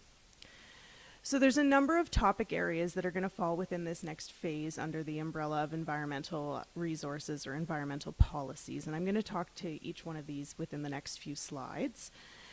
But first, to sort of focus a little bit on the legislative context, there is a number of pieces of additional legislation. If I can get to the next slide, please. So there is a number of pieces of additional legislation that staff will be looking at and considering as part of this next phase. First and foremost, we will be looking at Planning Act as well as the provincial policy statement and updates and changes that have happened under both of those documents. But there's also an array of additional provincial guidance that will need to be considered and examined as part of this next phase. And there's also an array of additional provincial and federal legislation that we'll be looking at as part of this next phase as well. So in terms of some of the topic areas, when we talk about natural heritage includes all of the different natural heritage features in areas. So things like woodlands, wetlands, valley lands, wildlife habitat, watercourses, etc. In order to help provide support and input into the update of our natural heritage policies, we will be relying on a background study, and Oxford has an existing study called the Oxford Natural Heritage System Study. It was last updated in 2016, and one of the things that staff are currently pursuing is having the inventory, so the mapping, associated with that study updated based on 2020 aerial. This provides an opportunity to understand changes that have happened on the landscape over the past 5 or so years. So this can include things like successional growth, so areas that may have been more meadow or scrub, say in 2015. 5 years of growth can actually fairly reestablish certain types of tree species, so those sites may actually go woodland. But it also gives us an opportunity to understand changes that have happened on the landscape with respect to loss and removals, whether they've been permitted or otherwise. We're also going to be looking at some other pieces of related legislation as part of this piece with natural heritage. So this includes the Federal Fisheries Act, which regulates the protection of fish and fish habitat across Canada, as well as looking at the Federal Species at Risk Act and its provincial counterpart, the Endangered Species Act, and how to appropriately incorporate development-related requirements into the OP for both of these. In addition, though, there's also a number of other areas related to environmental planning that staff could consider incorporating policy directions, goals, or objectives for. This includes a few examples on the slide, things like biodiversity planning, road ecology, urban forestry, bird-friendly development. There's a number of different topic areas. So this is one of the areas currently where staff are looking for feedback, and we've been asking for the community's input on this as well, to see if there's other areas or particular, say, topics of interest that they would like to see staff do research on, or specifically include some thoughts on in terms of developing or considering the development of policies for some of these as we move through this next phase. So with respect to open space is the planning term that refers to spaces that are largely used for recreational purposes. So this includes things like parks and trails. It also tends to overlap with natural areas and can include natural areas to varying degrees. It can also include private land. This is typically things like golf courses. So first and foremost, in terms of updating the open space plans, the open space requirements and policies, we're going to be looking at any changes that have happened at the provincial level, but it's also an opportunity to consider any newer local studies, so things like park master plans or trail master planning work that's been completed, and to ensure that these types of things are considered and appropriately reflected or supported through this next phase of updates. So that's another piece staff are going to be looking at. In terms of water and water resources, this is perhaps one of the areas that has seen the most change under the provincial policy statement. So municipalities, as planning authorities, are now required to also use a systems-based approach when it comes to water resources. This is to be based on watershed and some watershed planning principles, but it also includes looking more broadly at the protection of water quality and quantity for the long term, and also includes both surface water, so streams, rivers, as well as groundwater. This is a bit more broad than, say, when we talk about source water protection requirements. Source water protection requirements and tools under the Clean Water Act are specifically focused on the protection of municipal drinking water supplies. So when we talk about updates to our water resource policies in the OP, it's more inclusive of all water. The other piece that we'll be looking at as part of the water updates is our stormwater management policies and requirements in the official plan. And this is one area where we've already started to have some dialogue with area municipal staff, recognizing that stormwater management is an area that is developed and managed locally. So any policy changes that we make here, while they will need to be consistent with provincial policy statement and related provincial requirements, also need to provide appropriate support at the area municipal level as well. The one other piece I will mention quickly is staff are also going to be looking at bringing forward an amendment to update some of the source water protection policies in the OP. This is anticipated to be in advance of the phase 2 work coming forward. And largely it is a housekeeping exercise to catch our OP up with what's already legally in place in the source water protection plans that are currently approved and in force. So we're also going to be looking at updating our soil policies and requirements. These are anticipated to largely focus on legislative changes that have occurred provincially regarding the management of excess soils. However, there is also a climate lens, recognizing that soil loss and degradation is also something that can be impacted going forward as part of a changing climate. So there is a lens there that staff can also consider in terms of the development and of updates to our soil policies and requirements in the official plan. So in terms of natural hazards as a topic area, there's a number of different natural hazards identified by the province. This includes things like karst topography, areas of steep slopes, erosion hazards, but it also includes flooding and hazardous forest types. So in terms of flooding updates, there have been some changes at the provincial level that now require planning authorities to consider and plan for the impacts of a changing climate and the increased risk that may be associated with natural hazards as a result. So this is something that staff are going to be looking at, and we're also going to be working with the conservation authorities to ensure that we're getting the most up-to-date information from them, as well as the CAs are the regulatory authority delegated by the province with respect to flood mapping. We're also going to be bringing in hazardous forest types as a natural hazard. This is new. This specifically is focused on assessing fire risk and high fire risk prone areas. It was brought into provincial policy in relation to a number of fires that occurred in Western Canada in and around 2013-2014, where fires actually moved out of a rural area and into urban spaces as well and became urban fires. So the province has developed some guidance around this, and one of the first steps staff are focusing on is completing a bit of a GIS and spatial analysis based on the guidance to understand if and where there may be higher risk areas within the county, as well as all of the area municipalities.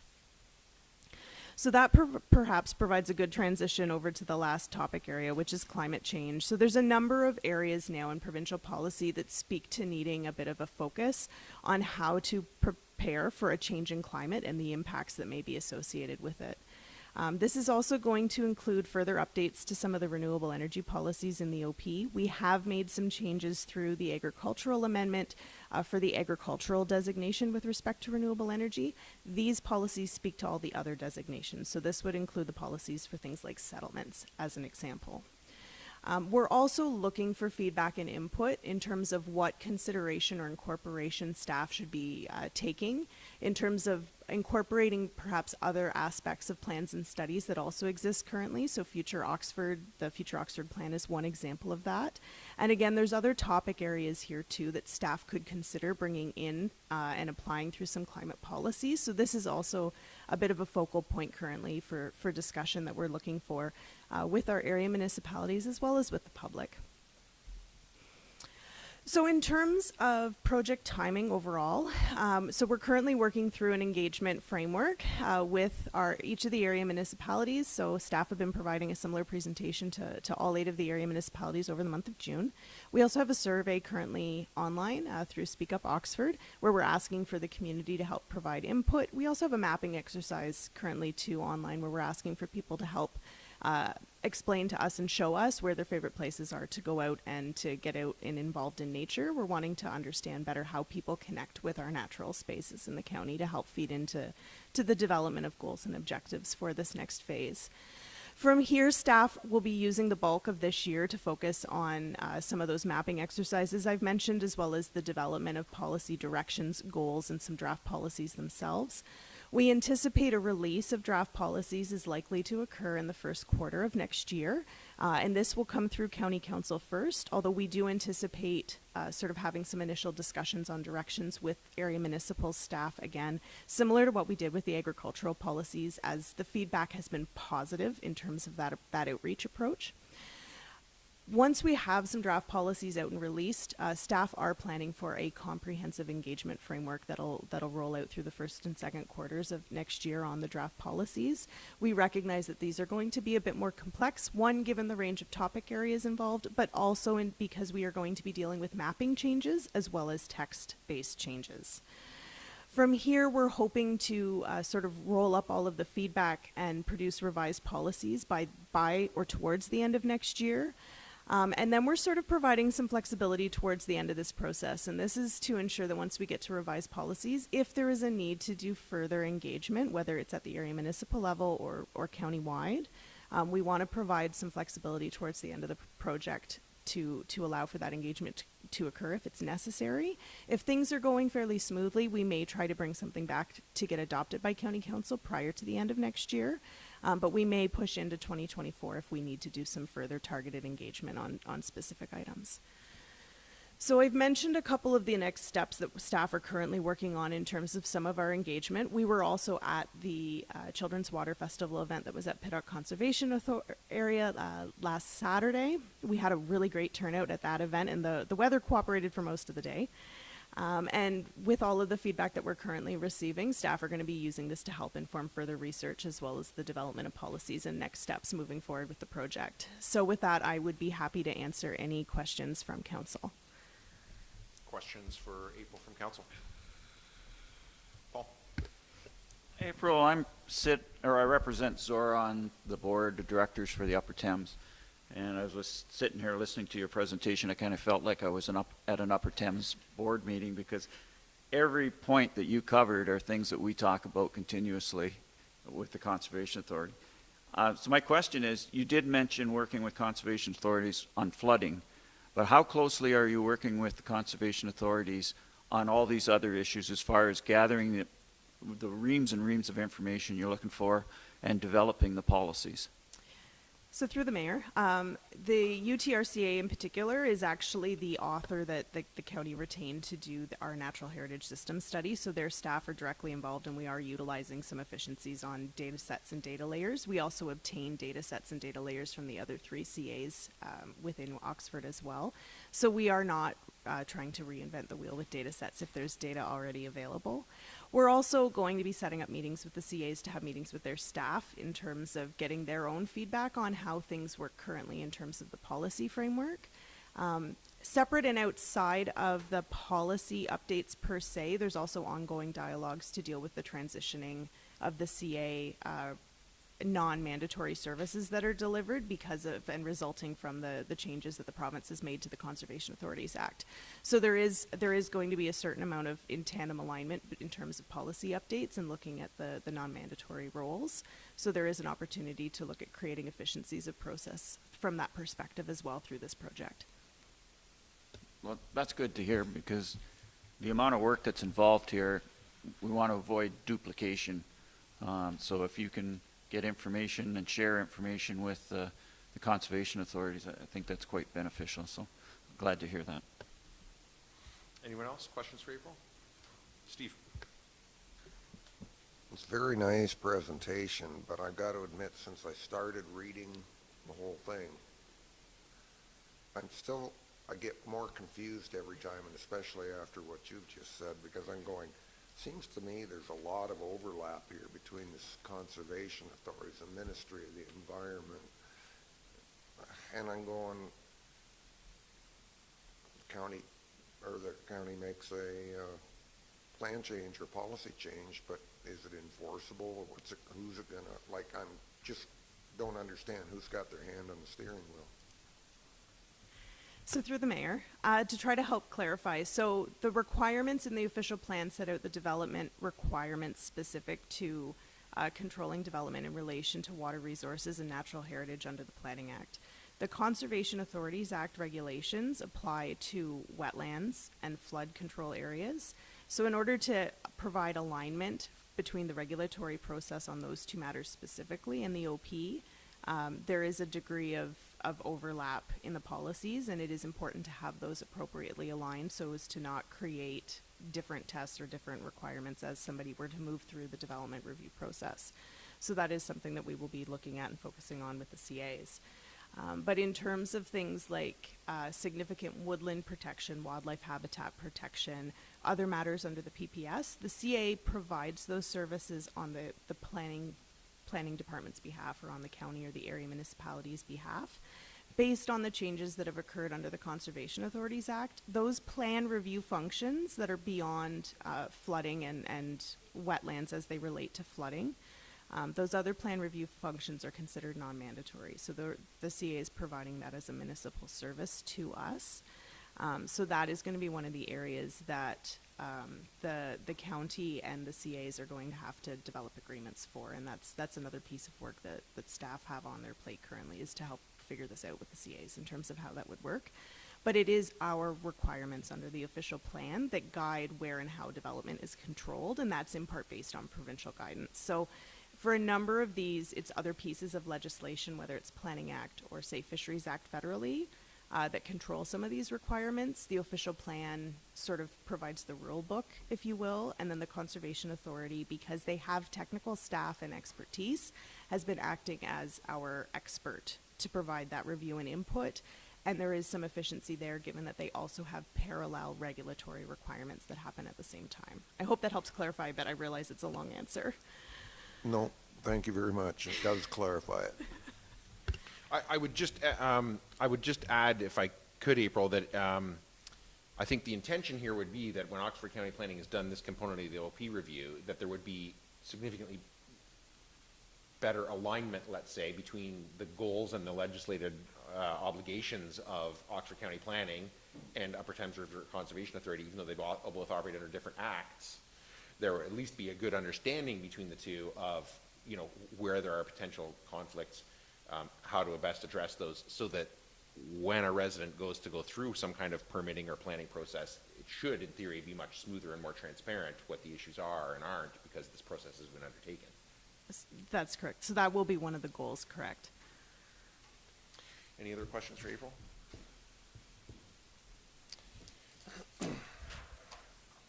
Moved by McDonald, seconded by Mitchell, that Zorra Council receive item 7A, official plan review, phase 2, environmental policies for information purposes. Anybody want to speak to that? All those in favor? Opposed? That's carried. Thank you very much, April. Second time I heard it. It was just as good the second time.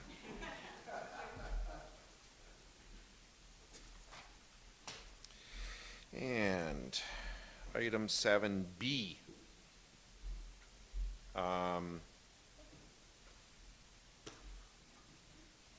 Do you guys read the agenda? No? You didn't read it today, did you? Okay, so item 7B is the Volunteer of the Year Award presentation. So I know you guys knew you were here to be recognized, but it's actually Zorra's Volunteer of the Year. So I'm going to start with, and I know I've spoken to each of you about this before, but I remember 4 years ago, almost exactly, there was a whole bunch of people in Embro giving me a really hard time about why Thamesford had a splash pad and Embro didn't get one. And I remember distinctly getting really frustrated with that, and to the point where I kept a little list on my phone of all those people. Because I thought, depending on how this goes, I'm going to follow up with these people. I'm going to say, okay, so you want a splash pad in Embro? Well, you better step. Well, as it turns out, I didn't have to do that because every one of them did it on their own, stepped up, and took the initiative to say, I like what those people in Thamesford did. I'm going to take advantage of that path that's there. I'm going to organize in my community, and I'm going to make this happen for my community. So 4 of you here tonight, but in total, Crystal Finch, Emily Moitoiso, Debbie Baker, Alicia McCall Van Ginkel, Danica Lyons, and Victoria Cybulski, all of you together are Zorra's Volunteer of the Year Award for that work that you did. In addition to that, you know, the beginning of how that whole thing started, I know that you certainly didn't anticipate that you were going to have to do fundraising and community engagement in the middle of a global pandemic. And not only did you do it, but you overshot the fundraising goal. And in the meantime, provided to your community a whole bunch of, you know, and again, who knew it? Like, I mean, the fundraisers were great, but in the midst of all the different lockdowns we had, they were exactly what people wanted at various times. They were right, like, I can't have anything right now, but I can get some Cinnabons. And people really wanted that, right? So, I mean, it worked in terms of you guys and your goal of fundraising. It worked in terms of getting the splash pad, but it also worked in terms of it really was what the community wanted. So you adapted to keep the fundraising going, but it also was exactly what the community wanted in the short term and the long term. So, you know, we can't say enough about what you guys have done. This council really has informally embraced this funding model for community-led initiatives like this. But again, you know, community-led initiatives supported by council are nothing if there isn't people in the community to lead the initiative. And that's what you did for your community. You saw a need, you stepped up, and were willing to do it. There's lots of things that people want. There isn't always people willing to step up and say, I will do whatever it takes to make that happen. And you guys absolutely did whatever it took to make it happen. You know, construction, hopefully going to be done. That's a discussion for another day. But what you guys did for your community is everything that that this council hopes for in these kinds of community-led initiatives, and it's certainly everything that your community hopes for, that people in the community will step up and say, I'll do that thing for my community. Our communities depend on that, whether it's people running for council, whether it's people as volunteer firefighters, whether it's people saying, I'll be on a committee and figure out how to do a thing that I never knew how it ever happened at all, but I'll do it. I'll work on it for 3 years and we'll make it happen. And you did it.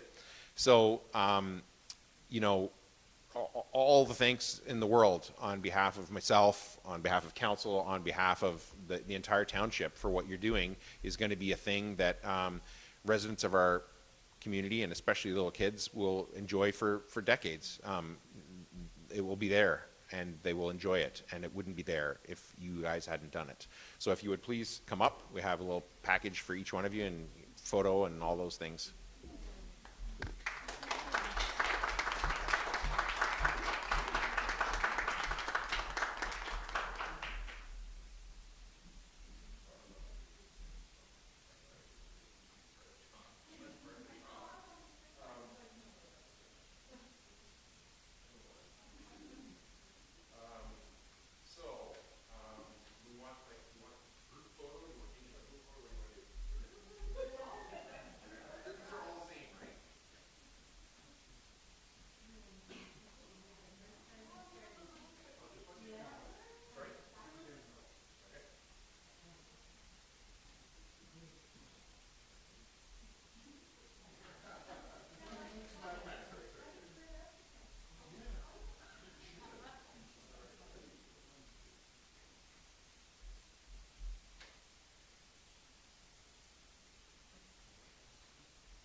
7:18, and I'll call the meeting back to order.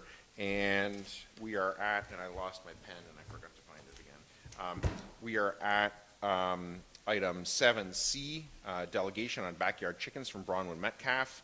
And I think you have at least one other person with you, right, to delegate? So I'll ask you to come over there and just double check that that microphone is on so that, again, people on YouTube can hear. Yep.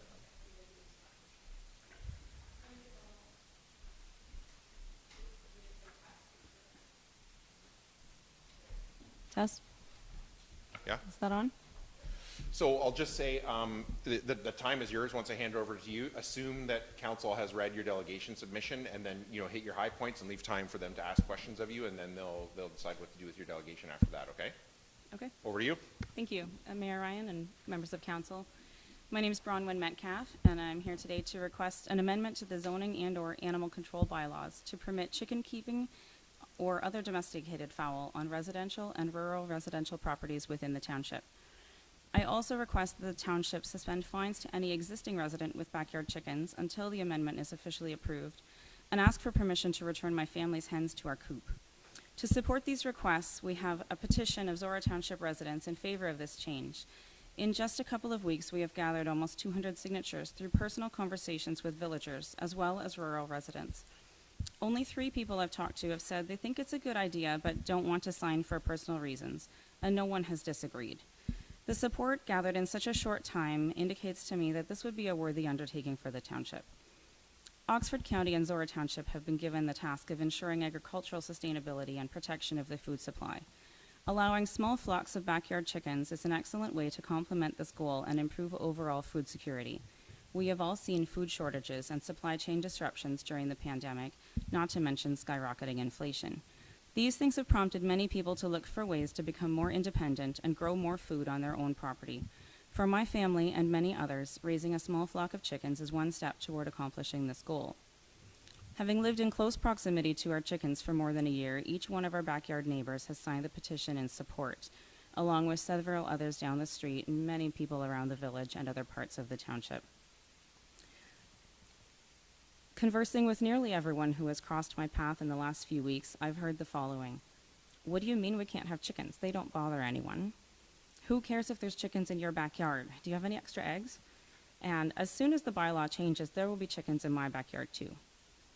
Some people bring up the rooster issue. We chose not to have one, but I wouldn't presume to make that choice for everyone when there are suitable ways to reduce a rooster's decibel level to that of a hen, which is generally no louder than a human conversation and quite a bit quieter than a barking dog.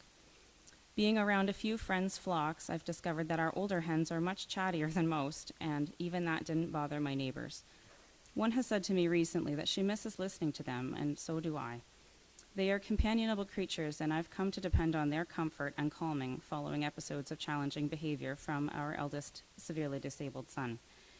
Chicken therapy was an unexpected benefit. Our goal was to secure a source of eggs, knowing that they would be fresher and more nutritious than store-bought eggs. One significant trend in society lately has been the desire to reconnect with where food comes from. You can't get more local than your own backyard. We are also becoming wise to the fact that just because a carton of eggs is labeled free range doesn't mean the hens are living on pasture. Often this just means they have access to the outdoors, not that they go outside, or there would even be enough space if they all tried. Chickens that spend their days in the sun, foraging for bugs, snatching mosquitoes out of the air, devouring ticks and other pests, are helpful, not harmful, and they are much healthier than their caged counterparts. Threats such as avian influenza can be mitigated by diverse small-scale poultry, according to the International Sustainable Agriculture Group, GRAIN. If one small flock is lost to bird flu, it's much easier to recover from and has a smaller impact on the food supply than a large poultry operation. In the interest of food security, knowing that demand for more housing is eating up agricultural land, this seems like an obvious benefit, relieving pressure on already maxed poultry barns. Backyard chickens are cared for like pets and are often given names. We have a Goldie, Snowflake, Midnight, and Fluffy Butt. You can thank the 4-year-old for that one. Chickens can learn their names and up to 100 faces. They are excellent food recyclers, cleaning up nearly all of our kitchen scraps, even some things that would not routinely go into compost. Their waste is fully compostable and produces an excellent nitrogen-rich fertilizer, unlike dog and cat feces that ends up in landfill. We can reduce our carbon footprint by taking advantage of this symbiotic relationship between our chickens and our gardens. There are many valuable lessons for our children to learn by caring for animals and observing the life cycle. Incubating a few of our friends' chickens or fertilized eggs has been the most exciting thing we've done with the kids in the past few years, and it's been the springboard for all sorts of interesting conversations around biology and reproduction. Chickens know and trust their keepers. Ours submit to me as though I am their rooster. They are also susceptible to stress. 2 of our older hens died from the trauma of being moved away from their coop. If council is willing to develop a bylaw amendment to permit chicken keeping, I would respectfully request permission to bring my hens home, since there was no actual complaint. I have learned that there were 2 phone calls during the time of the detour down our street, people inquiring if chickens were permitted. We have kept a clean, predator-proof coop. Our feed and eggs are stored securely so as not to attract rodents. And we've done our due diligence to prevent the flock from contracting avian influenza. Our neighbors have not complained of noise or smell or nuisance. On January 7, 2020, the Simcoe-Muskoka District Health Unit reported that, in general, public health concerns resulting from urban chickens are similar to those hazards that are associated with having domestic animals. According to research, the risk of pathogen transmission from backyard chickens appears to be low and does not present a threat to the public's health. It is comparable to keeping other animals allowed by similar bylaws, such as dogs and cats.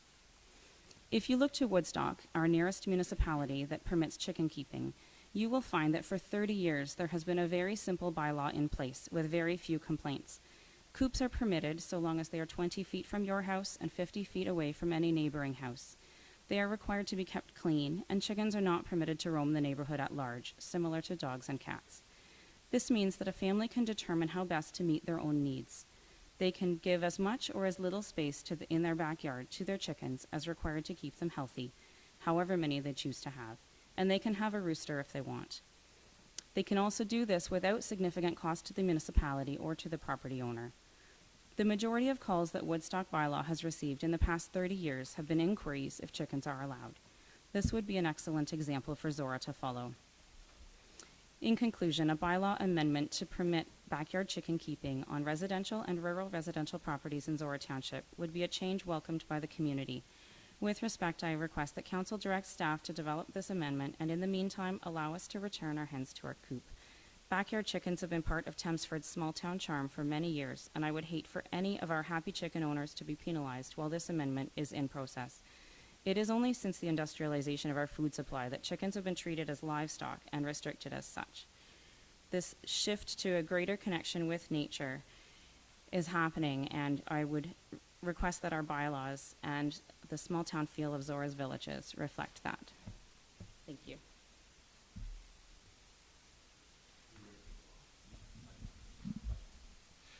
Any questions from council for the delegates? Paul? Yes, I have several questions. And first of all, I'd like to thank you for the detailed and the written submission that you made, and certainly gave us a better background of your case, and I think will lead to a much more worthwhile discussion here. And I also want to thank you for including your sources where you got the information from. First of all, on the nutritional data, you based that information on a report which was published in Mother Earth News on a study of 14 flocks in 2007. So I think you'll have to admit that there's a bit of a bias in that publication. So I was just wondering, have you compared that information, that data, with information from either the Egg Farmers of Ontario or a more neutral OMAFRA database? I have not. Okay. And also you state, as far as egg freshness, that I believe the quote is that most store-bought eggs were laid 2 months earlier, whereas the Egg Farmers of Ontario say that eggs are delivered 4 to 7 days afterwards. So I just wonder where you got that information. I honestly can't say. I've read so much in the last month that I can't keep track of it all. Okay. You talked about one of your reasons to have backyard chickens is food sustainability. And I checked on Oxford Farm Fresh. There are 5 farms in Oxford County that sell organic free-range chickens, 2 of them very close to Thamesford. So would that be an option to you to source the eggs that you want for your family? I was not aware that there are so many. Okay. You go in a fair bit of detail refuting many of the reasons that people, or many of the concerns that people have about backyard chickens being disease, noise, odor, and predators. The 2 sources that you quote are the Urban Agricultural, a group called Urban Agriculture Kingston, which is an advocacy group for urban agriculture. And the other one was 7 Myths by Patricia Foreman. So just, what are Patricia Foreman's credentials?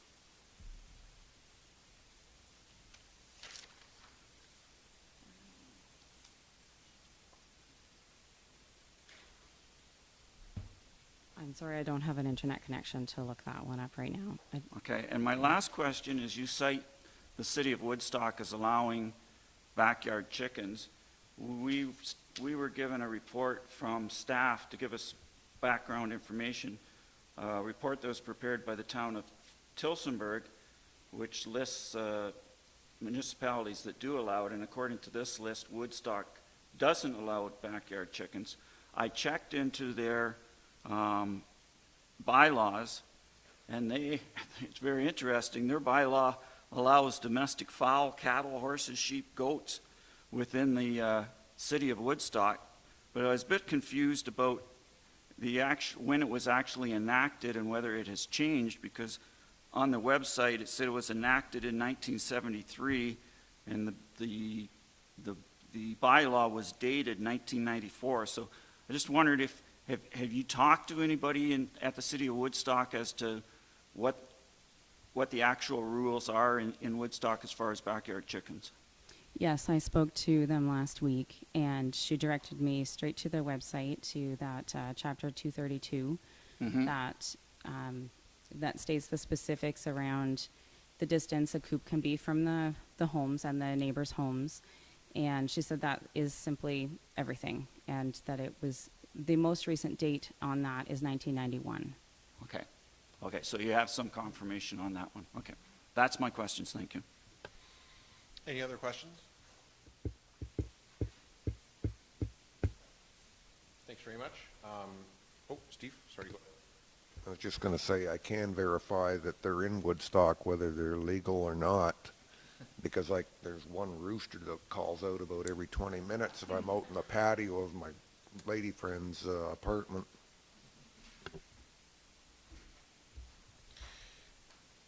A little bit of color there for everyone, I guess. Thanks for your delegation.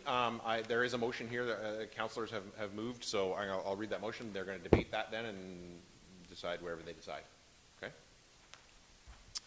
Moved by Mitchell, seconded by Grigg, that the information provided by the delegation regarding backyard chickens be received and filed, and that staff prepare a report on the feasibility of allowing residents to keep domestic fowl and livestock on properties zoned rural residential with a lot size of 1 acre or larger. Paul, as the mover, do you want to speak to that? One of the roles of municipal government is that we make and enforce rules to reduce conflicts between residents. And it's a fact that closer the residents live to each other, the more potential there is for conflict.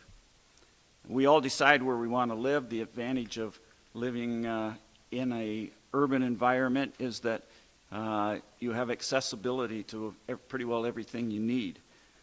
The downside is that you face more restrictions. And on the other hand, if you live out in the country, there's a cost in time and money to go anywhere and do anything, but you have a little bit more freedom in what you're allowed to do. So I don't support having backyard chickens in Thamesford or Embro or any of the other hamlets or unserviced villages that we have in the township. I think the potential for problems between neighbors and increased work for our bylaw enforcement far outweighs any benefits from having backyard chickens. If the goal is to provide free-range organic eggs for your family, and you feel that they are a much better health source than what's available in the supermarket, there are local farmers who do provide those products, and there's 2 of them within very close to distance of Thamesford. But in my research on this, I found that the only place you can have, according to our zoning bylaws and our animal control bylaw, the way I interpret it, the only animal you can have on a property that's not zoned agricultural is a dog or a cat. And to me, we have a number of rural residential properties, many of them an acre or 2 acre in size, and it seems reasonable to me that we allow those people to have a small flock of domestic fowl or a goat or a sheep or a miniature horse or something like that. So what the motion is that we get a staff report on the pros and cons of allowing that on some of our larger rural residential properties. I'm not looking for a whole lot of detail on setbacks and size of coops and barns and that sort of thing. I would just like to have some research done, as our staff is so good at what other municipalities do in these situations, and then we can study that report, and if we want to proceed, we can. If we decide that no, it's not worth the hassle, then the issue dies there. But I think that coming out of this delegation, I don't support what the delegation is asking for as far as backyard chickens, quote unquote, but I do think there is an opportunity to allow people, and what a lot of people have done for many, many years and probably didn't even know they weren't allowed to do it. So that's the rationale behind the motion that I'm bringing forward today. Katie is the seconder. Did you want to speak to it? So first I want to give the delegate credit for the level of work that went into preparing this letter and this research. And I think it builds a really strong case for why the experience of raising chickens, eating chickens, all the rest of it is a positive.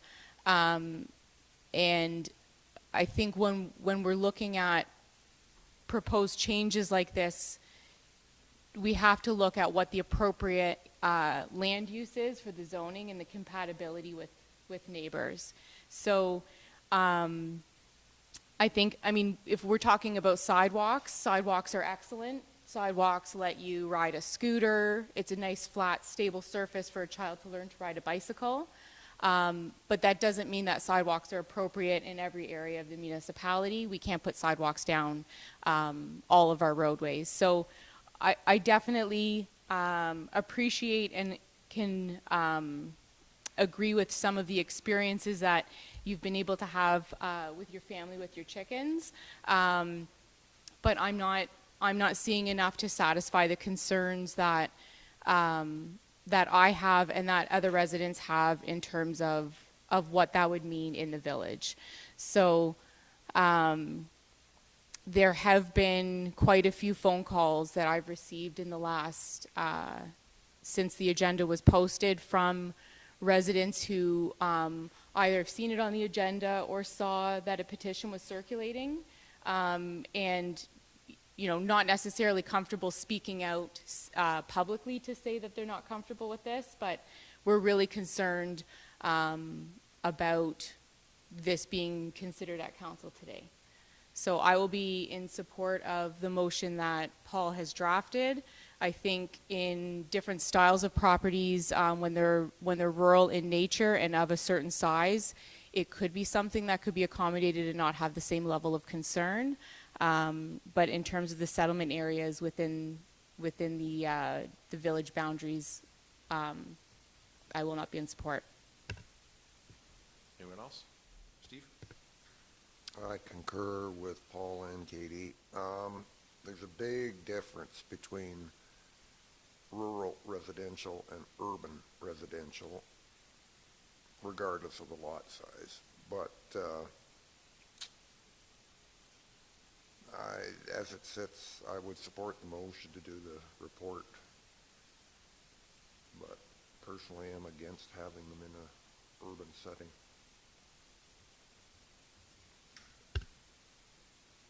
Anyone else? I'll read the motion again and call the question. Moved by Mitchell, seconded by Grigg, that the information provided by the delegation regarding backyard chickens be received and filed, and that staff prepare a report on the feasibility of allowing residents to keep domestic fowl and livestock on properties zoned rural residential with a lot size of 1 acre or larger. All those in favor? Opposed? That's carried. Thanks for your delegation. And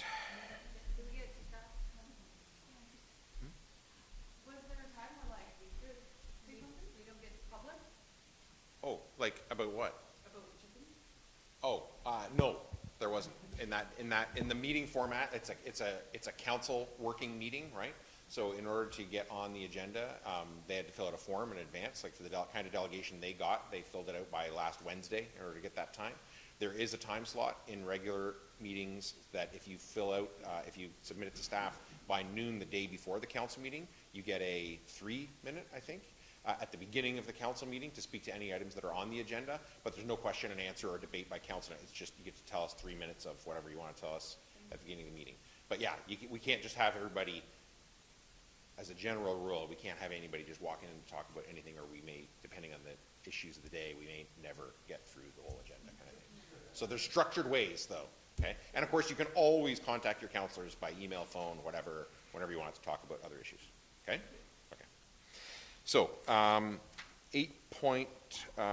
reports from staff, 8.2A, Recreation, report number 2022-113 from the Director of Recreation Facilities regarding improvements to customer service and recreation. Matt, is there anything you want to highlight in that for council?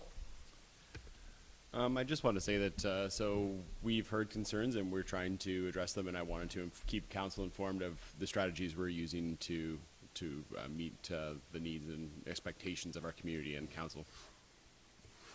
Questions from council on that report? Paul? I don't have any experience with, as a customer of our recreation facilities or programs. But the one thing that jumped out at me was right at the end of the report was customer calls will return as soon as possible, received as a general rule. Telephone calls will be returned within 2 business days. Why 2 business days? That seems excessively long to me.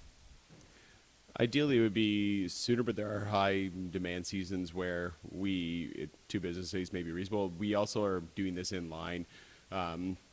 So that customer service standards is the Zorra customer service standard. So we did not place a higher service standard based upon that for our department than the other departments as well.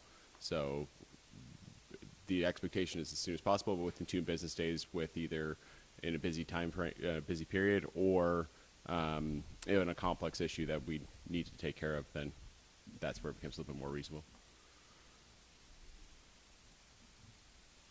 Yeah, to me, in private business, you respond as quickly as possible and within 24 hours, or you won't be in business for very long. So I would think a response, especially just an initial response, just to say that we heard from you, we may not have the answer for you, but an initial response to an email or a telephone within 1 business day would be a more reasonable target. Other than that, no comment on the rest of the report. Just one clarification on that point. That's the maximum under the policy.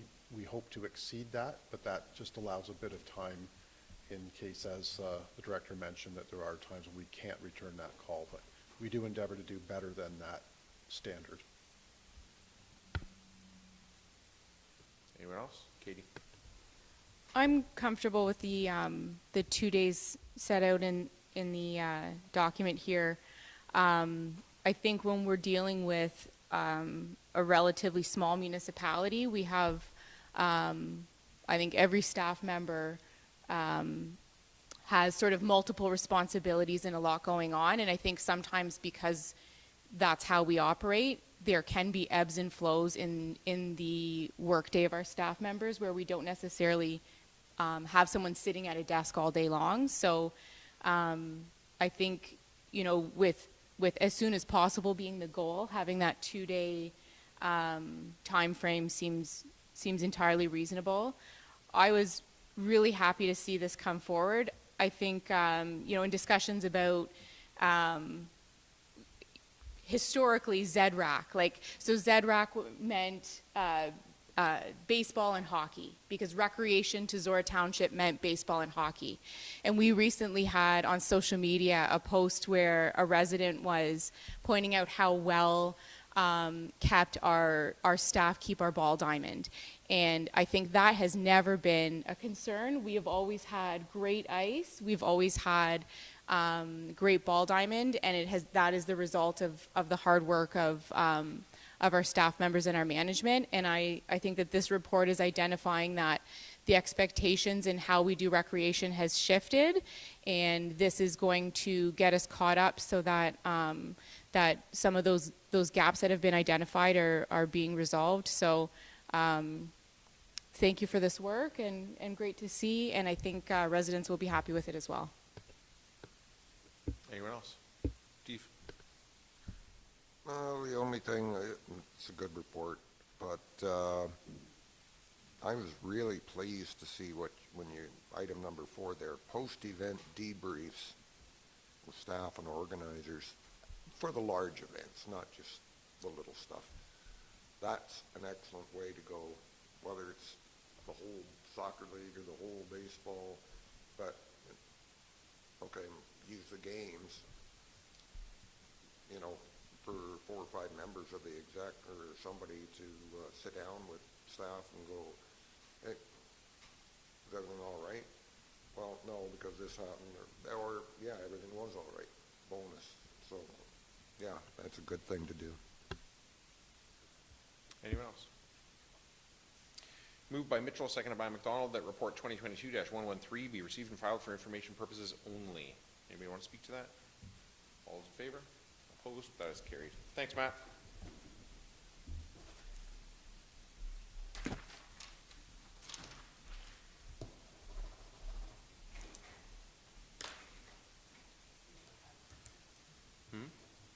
I think I found one that works.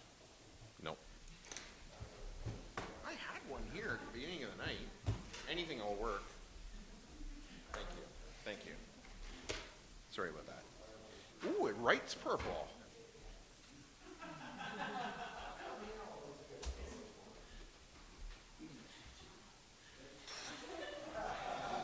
Okay, anyway.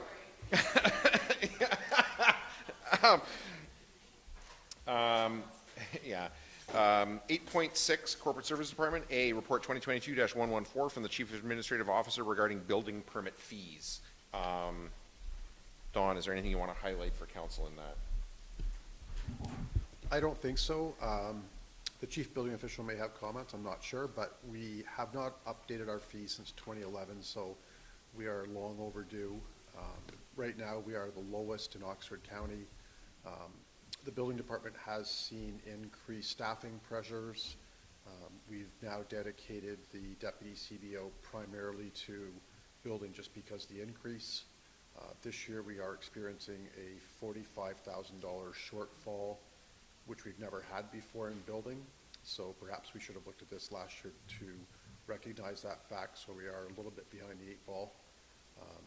We are recommending a substantial fee increase that would put us in line with East Zorra, Tavistock, and Blandford Blenheim. We would be more than Norwich and more than Southwest Oxford. However, Southwest Oxford is looking at a fee increase in the same line that Zorra is looking at. So I would just leave it at that, and if there's any questions for myself or the CBO, we would be happy to take them.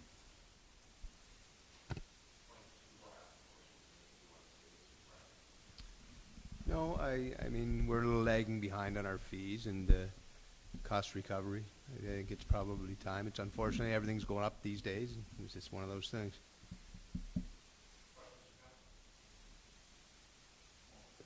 I have 3 questions for Don. And Don, do you have an estimate of what revenue would be generated with the new fees?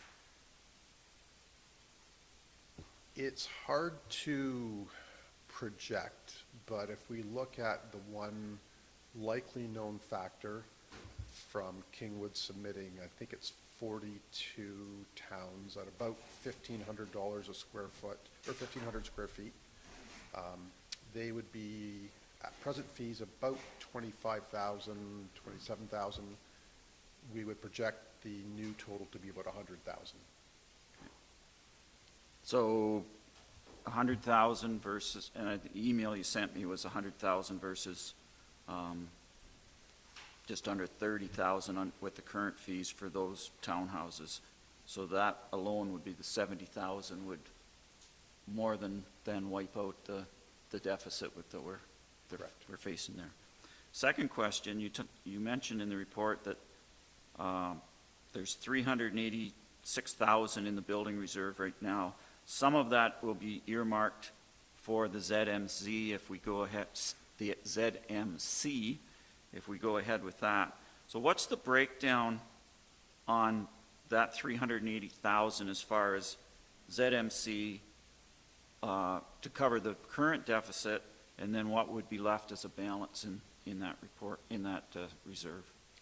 I believe we would be at 386 at the end of this year after the 45, or 386 less the 45. Yeah, so 386 less the 45. Less the 45, okay. And we had projected 300,000 to go from the reserve to cover buildings portion of the new ZMC. Okay, which according to my math leaves about 41,000 in the reserve for next year. And we can transfer that money because we can use the money that's in the building reserve for a portion of the ZMC because that is part of the building department infrastructure. It's attributable to the building department. There's no problem doing that. Yeah, no, that's fine. And my last question is, the numbers as far as the 2022 budget and the shortfall we're projecting, that does not include a proposed more support staff for the building department. That's Is that correct. Okay. Correct, yeah. That's just as the building department's comprised right now. Correct. Okay, that's my questions. Thank you.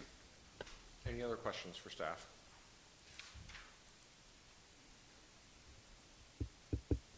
I will read the motion. Moved by Mitchell, seconded by Grigg, that report 2022-114 from the Chief Administrative Officer be received and filed, and that the proposed increases to building permit fees be approved in principle based on the following schedule. 50% increase after public consultation and council consideration in 2022. 25% increase effective July 1st, 2023. 25% increase effective July 1st, 2024. Paul is the mover. Do you want to speak to that? There's 3 points I'd like to make here. And first of all, obviously, if we have a shortfall, and we haven't adjusted the fees in 11 years, we need to adjust the fees. The building department operation should be 100% cost recovery. It's one area where we can ensure that the people that benefit from using the building department are the ones that pay for that services. So there's definitely justification to increase the fees. The only question that I'm raising is the amount and the timing. The second point is that the Zorra rates need to be competitive with the other municipalities, and the comparatives that we were given in the report were the other 4 rural municipalities in Oxford County. There are 47 lines on that grid of Table 3. If you take Norwich out of the numbers there, they appear to be the outlier, and I'm not quite sure how their numbers relate to looking so good on table number 4, but I accept the numbers that were handed in. But if you compare us to the other 3, our new fees would be the highest on 29 out of the 47. I'm not 100% comfortable being the highest. I think we should be competitive, and I will admit that although we're the highest, we're not, in almost all areas, we're not way higher than anybody else. We're within range. So I'm not really all that concerned about the total increase in fees. But I think an increase in fees, our goal is to promote attainable housing.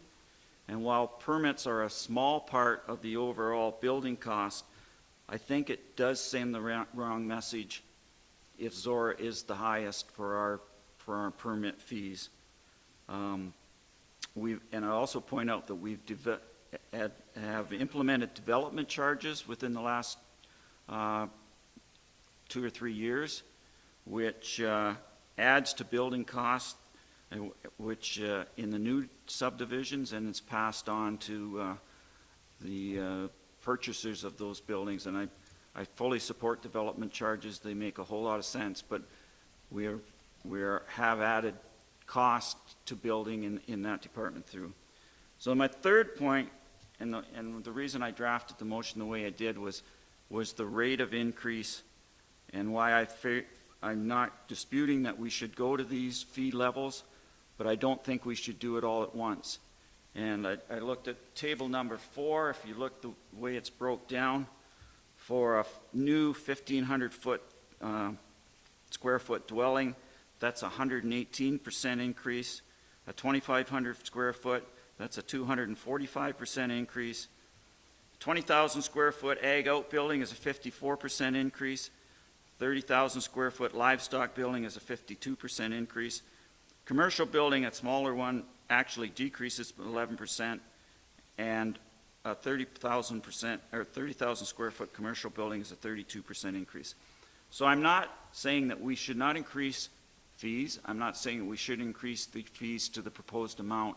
I have just brought forward a motion that we phase these in so that we cushion the impact on our builders and on our residents. So that's the reason I brought the motion forward. Katie is the seconder. Do you want to speak to it? Can I ask a question of staff in relation to it? So I think I'm in support of this motion as Paul has it drafted. You know, I can agree with, you know, the sharp increase so suddenly is a reflection of the long stretch of us not updating. So these are, I think, the appropriate levels to update to, but that harsh transition is a little bit jarring. Administratively, are there any concerns from whether it's building department or finance or, you know, in amending the bylaws? Are there any administrative concerns in phasing it in the way proposed in this motion that staff would like us to consider?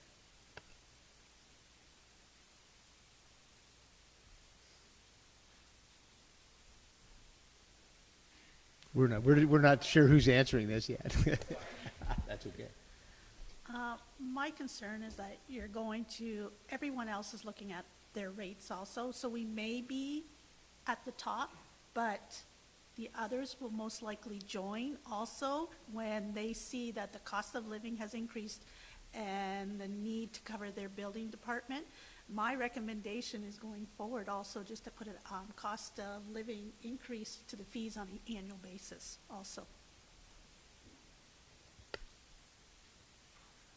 Anyone else? Questions? Or speak to the motion?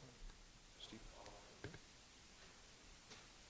Yeah, I think that you don't even have to be a rocket scientist to know we have to upgrade those things. We haven't touched them for 10, 11 years. So that's got to be done. I don't think the fees are out of line. And I was going to say it, but Diane beat me to it, that, yeah, we move ours up. Well, the other townships are probably doing it more regularly than we are, and we could be back in the bottom of the basement next year even. Phasing it in, I don't think you need to phase it in. Like if you're putting up a $500,000 home, even a $1,200 increase in the building permit, that's a fly speck. Anyone else? Paul? Just to respond, there's nothing that would prevent a future council from coming back and looking at fees again, and if we find that other municipalities have raised theirs so that we are at the bottom again, or that we are not covering our costs again, the future council can look at it and adjust fees at that time. I have a question, Paul, around the first point here is 50% increase after public consultation and council consideration in 2022. Is that additional public consultation after today? I believe the report said that there would be some type of a public meeting as the next step of this, and that's why I worded it that way. And then it would come back to us to confirm after that. So it's what's in the report, it's not additional, it's what's in the report? Not additional, no. It's just part of the process that was outlined in the report. Okay, that's all I wanted to understand there. Anyone else? Steve? Just clarification, what Paul just said, there is going to be a public meeting before anything else progresses, and then it comes back to us. Did it say public meeting? Okay. It is required under the Building Code Act that a public meeting be held. Okay, I just wanted to be sure that we'll get a second kick at the can. That was my where I was sort of leaning, was I wanted to hear it read again, because what I'm wondering is if we wait to hear that public consultation feedback before we determine whether or not phasing it in, if we still think that there's value in that or not. I have some concerns after hearing comments from Diane about the phasing in. I think it does. I'm thinking about like recreation fees, right? When we adjust recreation fees and that impact that is felt, and if we were to do drastic increases, that phasing in, I think, is really helpful. Where with this, I'm not sure if it has the same negative impact that that it would in a different department, and I don't know that it would have an actual, like, I don't like the feel of it, but I don't know that it would have an impact on, you know, the activities of the building department and the development that is going to continue to take place in Zorra. I don't see it as being a deterrent for any of that, so that was sort of, so maybe when we read it again, then if you don't mind reading it again when we vote, that'll help me. Moved by Mitchell, seconded by Grigg, that report 2022-114 from the Chief Administrative Officer be received and filed, and that the proposed increases to building permit fees be approved in principle based on the following schedule. 50% increase after public consultation and council consideration in 2022. 25% increase effective July 1st, 2023. 25% increase effective July 1st, 2024. Question for staff. The approved in principle based on the following schedule. So that means that the bylaw would not obviously not be implemented until after the public consultation, and then that a bylaw then to implement this, and presumably, you know, the opportunity for council to implement anything that they heard in the public consultation, I would assume. So the draft bylaw will be prepared for council's consideration at that meeting. We have to do that as part of the public process. Yeah. So it can still be passed that day. Okay. And that would likely be our recommendation, so that we're going to capture more revenue this year, because that would be a month's delay from passing it again. Yeah, I don't know. I feel like, I shouldn't say I feel like, doesn't matter what I feel like. I think that it would be more constructive to simply move ahead to the recommended fees right away. I think, to me, the difference between this fee schedule and a recreation fee schedule is, in recreation, there's people who are frequently, you know, submitting and paying those fees every year, and a big jump then is felt by them. But in a lot of cases, the people who are experiencing these fees are building something. They may go through a flurry over a period of 1 or 2 or 3 years, and correct me if I'm wrong here, Mike, but then they might not build anything for a decade, and then they get another building permit, maybe, you know, whatever. So I'm not, maybe I'm being insensitive to some people getting these permits, but I think there's a cost here that should be recovered. I'm generally in favor of a user pay thing, and I would rather see it. I would rather see us go there right away. But in as much as this motion says, you know, approved in principle, and the bylaw comes later, there'll be a chance to hear public consultation and do something with it. So I don't know. If we were to, if this were defeated and we were to proceed with a motion that we're approving in principle and to undertake, like if the public consultation is to undertake feedback in relation to the proposed amounts, if at that time council wanted to, we could we make a motion at that meeting, or does the bylaw has to be prepared in advance? Until you've passed the bylaw, there's no bylaw change, so you can change it. Because what my concern is that this is sort of a complicated motion with many moving parts that we're then taking out to the public for consultation, where I would rather the consultation just be on those top dollar proposed new amounts, and then if council feels the need to do something more elaborate with it, choose at that point, so that we're not taking a consultation of increased fees and phased in scheduling. To me, makes the consultation a little bit more confusing than it needs to be. So I will be voting not in favor of this motion. Anyone else before I read it and call the question? I'm going to read it and call the question, yeah. I mean, I'll look to you if you want to speak to it again or have any questions before I do. Moved by Mitchell, seconded by Greg. That report 2022-114 from the Chief Administrative Officer be received and filed, and that the proposed increases to building permit fees be approved in principle based on the following schedule: 50% increase after public consultation and council consideration in 2022, 25% increase effective July 1st, 2023, 25% increase effective July 1st, 2024. So that is just, that's not clad in steel yet. That'll be what's taken to the public consultation? Correct. And staff would then, have a bylaw prepared, and it would be up to council on that day whether they wanted to pass that, not pass that, pass it with changes, pass it with changes based on public input, whatever. If we voted it down, that one down tonight, where does that put us?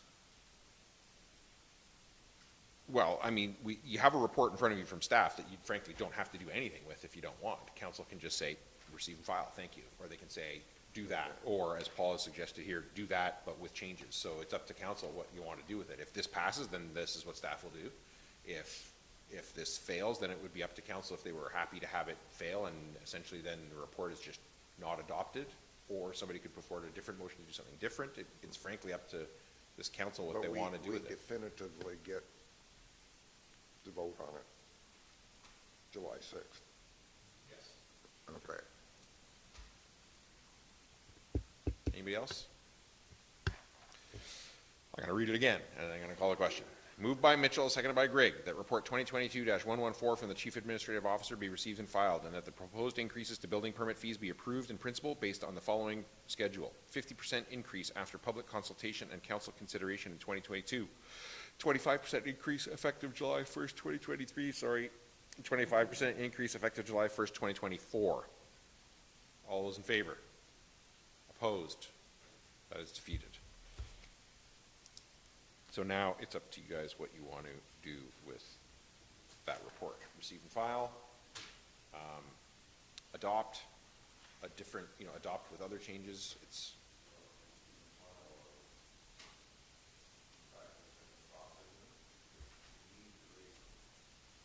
well, that's your opinion. But we just defeated a motion to increase them, right? It said to increase them in a specific way. The report says to increase them in a different way, so it's up to this council what they want to do. Yes, Paul? I see Katie writing, so I don't know if she's coming up with a motion, but.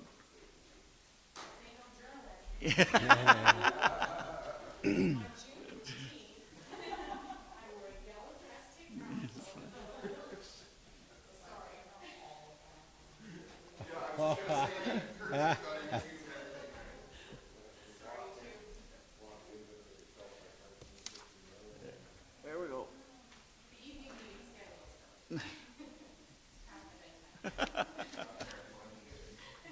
Obviously.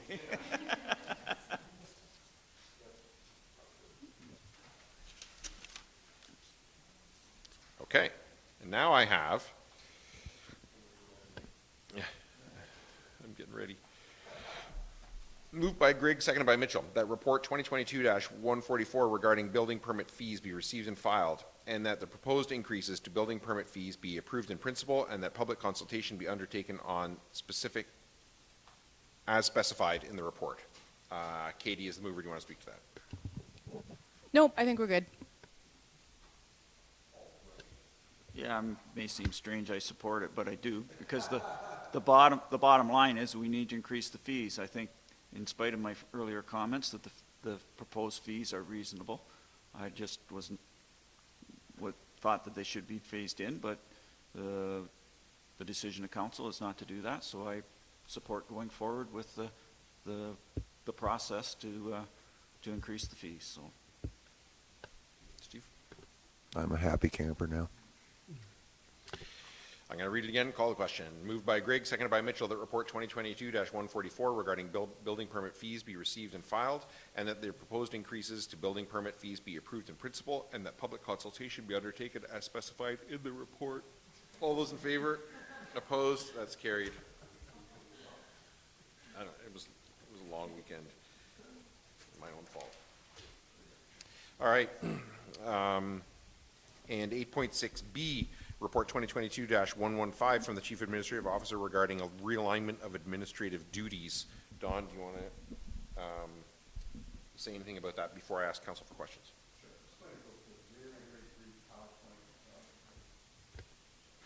Before I start, I'm just going to go through a very brief PowerPoint. So the current administrative structure, with the 3 frontline staff that we do presently have, the customer service rep, Michelle McClellan, she supports fire, building, and primary duty of customer service. The records management coordinator, Lisa Teeple, supports public works, director of corporate services, CAO, mayor, and council. The financial assistant, Jenna Gallman, supports the director of finance, tax collector, and deputy treasurer. Some of the administrative roles from the tax collector and deputy treasurer have been removed by virtue of what we're expecting of the position to assist more in the deputy treasurer role. So the rationale for the recommendation, the workload of the frontline staff has increased exponentially over the past 2 years, hence the addition of the customer service position last year. Building permit activity has increased 66% since 2017.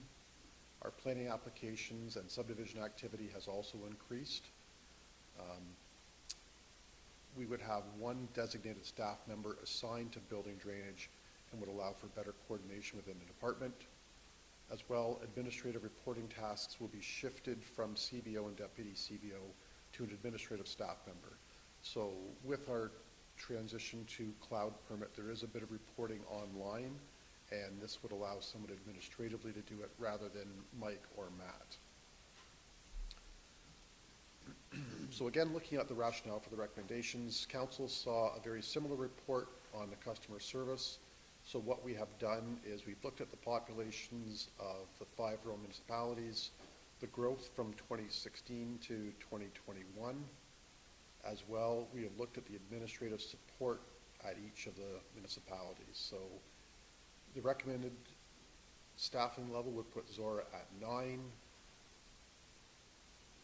Blandford Blenheim is at 6, East Zorra Tavistock at 9, Norwich 11, and Swax would be at 8.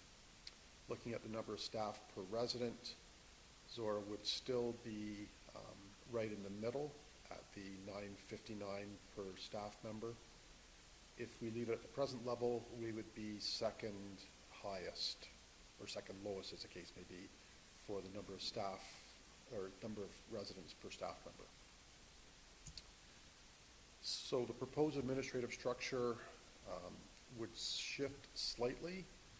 The shift for customer service would be public works being added, the records management coordinator position, which we are looking for a higher level of records management with our transition to SharePoint. There's a lot more coordination that needs to be happening with records management, and Lisa just does not have time at this point. Financial services would stay the same. We're very happy with the way that we've realigned services within the finance department, so we're happy with that. The building services coordinator would look after building, as well as providing front desk customer service. What that would mean is that anyone coming in off the street would then be going right to that one person who would be the front person for strictly building.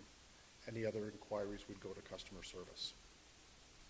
So that's what we're proposing, and I know it seems like a lot because we just asked for a new staff member last year, and coming in with a part-time, 30 hours a week now is a big ask. It's just, we find the frontline staff, that is where we're deficient. Our management structure is ideal. I can't see that increasing over the foreseeable future. I think we're very well aligned. Since we added Alicia in the corporate services department, that's taken a load off myself and more so off Karen, so it's allowed us to function at a higher level. Where we are deficient is on the frontline staff.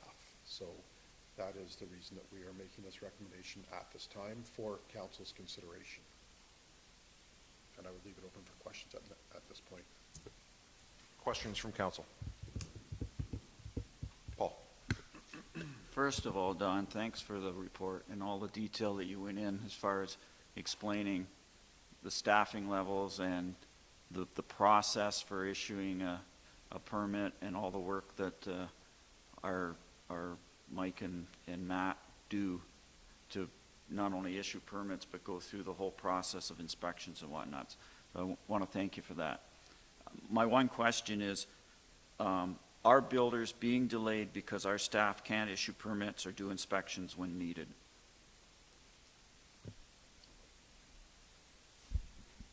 No, because we get them going one way or the other. As we could use a little staff to get them going properly, but right now we keep them moving. It was a blunt question and a blunt answer. Thank you. Anyone else?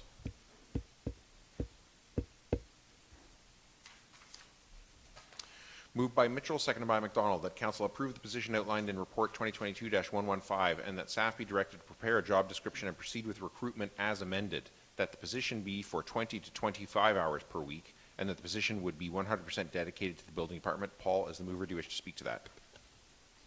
I'm going to start out grumpy and then I'm going to mellow as I go along here. The grumpy part, everybody agrees on. Whether I mellow, I think, is where the debate's going to come in. When I read this report, my first reaction is no way we're hiring more staff. And the reason behind my thoughts on that was that in the last 3.5 years in this term of council, we have created 3 new full-time positions. We've increased remuneration across the salary grid, and we switched to the 4-day work week, and the reason for both of those was to attract and keep quality staff, which we have. There's no doubt about that. We eliminated the dog tag program, and ZRAC, and Zorra Police Committee, and we outsourced some of our bylaw enforcement, partially for all those, the reasoning was to reduce workload on staff. And we also purchased a number of computer and other technologies to improve data handling and provide other efficiencies. Having said that, this is where I start to mellow a little bit. I recognize that the workload has increased significantly. Asset management is a huge project that we've asked staff to take on, and they have. We've had special projects, the Maple Leaf property, the ZMF, the ZMC, that have taken up huge amounts of staff time.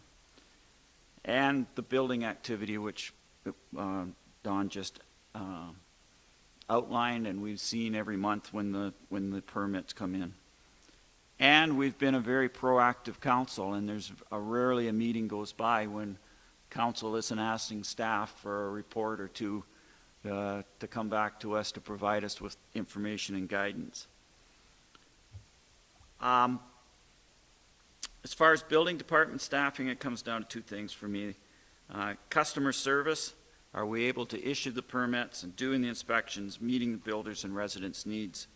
And the other part of it is allocating the workload efficiently so that the training and the skill level of staff members is being used properly, and the remuneration level of staff is being distributed properly? Are we asking people making significant dollars who deserve significant dollars because of their training, their experience, and their level of responsibility? Are we asking them to do work that somebody of a lower salary rate can handle quite well? So I'm not supporting hiring what's in the report, but I would like to see us hire somebody for 20 to 25 hours a week. The proposal was not for a full-time person, it was somebody for 30 hours. We had 75 applications previously when we hired the customer service rep, so I think there should be a number of people out there willing to work 30 hours, or 20 hours, or 25, whatever works for their lifestyle, who are quite capable of handling this job. And by doing that, as indicated in the report, that 22 and a half hours a week would be what's needed in the building department. If we hire somebody specifically for that, we can recover all the costs of that person through the new fee schedule that we're going to improve, and therefore not have an impact on the tax rate and increasing the budget, the operating budget, by I think it was $12,000 or $14,000, whatever the number was. So I'm in favor of hiring help. I agree that the building department needs help. I would just like to see that help restricted that department, and that's why I amended the motion the way I did. Anybody else? Steve? More a question, but I'm not sure who to direct it to, but I brought it forward because Paul just mentioned it to me tonight when he showed me the motion. But is there any validity to this, keeping it under so many hours that it can go into the fees for the building department? Any wages that we allocate towards building, we can recover through building permit fees as long as the revenue is there. So that's the one thing that council has to remember, is that if building permits go down because of interest rate hikes and we see a drop in activity, then that shortfall will come out of the reserve, and if the reserve's not there, then it would come out of the tax base. So as long as things remain positive, and we don't see any reason why they won't in Zorra, we should be able to recover the wages from our building permit fees because of the increase. Thank you. Anybody else? Katie? I think one of the things that it's nice to see a proposed job that is needed because of the activity in the building department being 75% funded from revenue related to that growth as opposed to taxation. And one of the things that stood out to me in the report is, I mean, if you're hiring somebody, you're not hiring them to be on call for when we need them. You were hiring them for a set, schedule to come in and complete their work. And so one of the things that stood out to me was that it is suggested that 25% of the salary would be allocated to customer service during lower demand periods of the building department. And I think that's the part that I struggle with in supporting what Paul has amended for that motion, because we have seen this drastic increase in the departmental activity, but there are ebbs and flows to it, and if we have someone sitting in the office and there's significant work to be done, that's going to help get things through. But where there are pauses in process, I wouldn't want to then not have that person have other responsibilities that they could pitch in and help out in the customer service aspect of the operation of the municipality. So I look at the $12,000 approximate 2023 budget increase to accommodate the customer service aspect and think that that's pretty small, considering that, I think if it was a full-time customer service position that was being created alongside the one we just created, that would be an issue.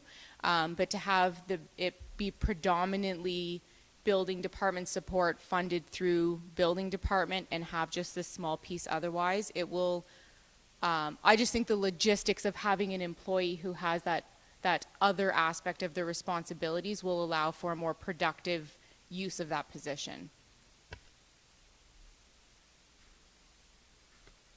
Anyone else? Yeah.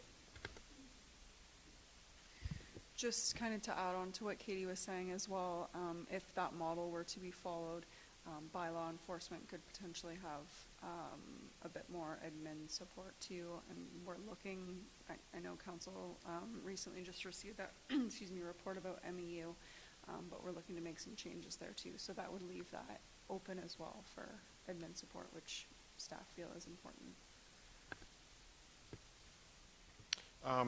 Question, would,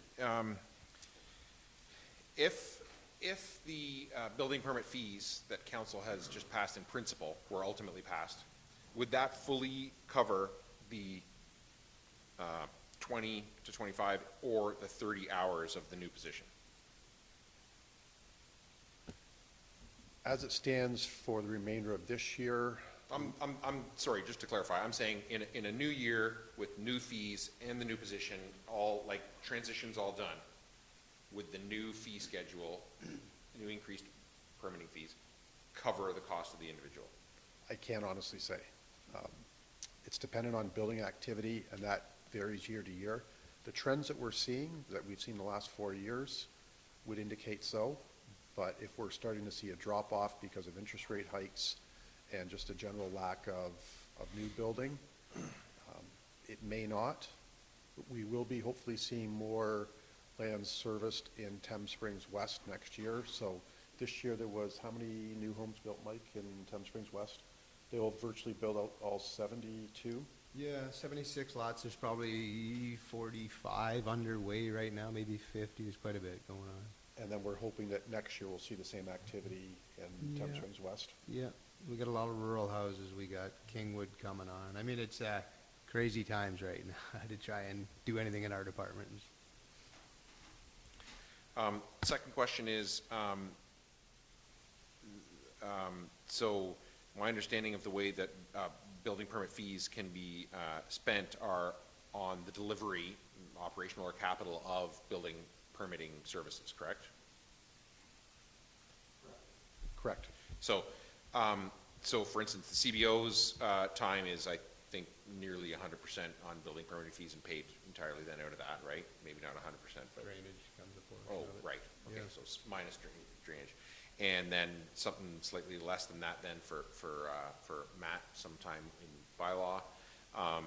So it would be entirely, I think from reading the report, and certainly the intention of this motion is that that person's cost would be 100%, that person would be 100% dedicated to building, because they would be paid out of it, no? No. We had 75% towards building, Okay. and the other 25% for other My ancillary error. jobs. Okay, okay, my error. I thought that was, okay, it doesn't matter what I thought was wrong. Okay. All right, anyone else?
Okay, now I have, moved by Grigg, seconded by McDonald, that council authorize creating a part-time 30-hour per week building services representative position as outlined in report 2022-115, and that staff be directed to prepare a job description and proceed with recruitment.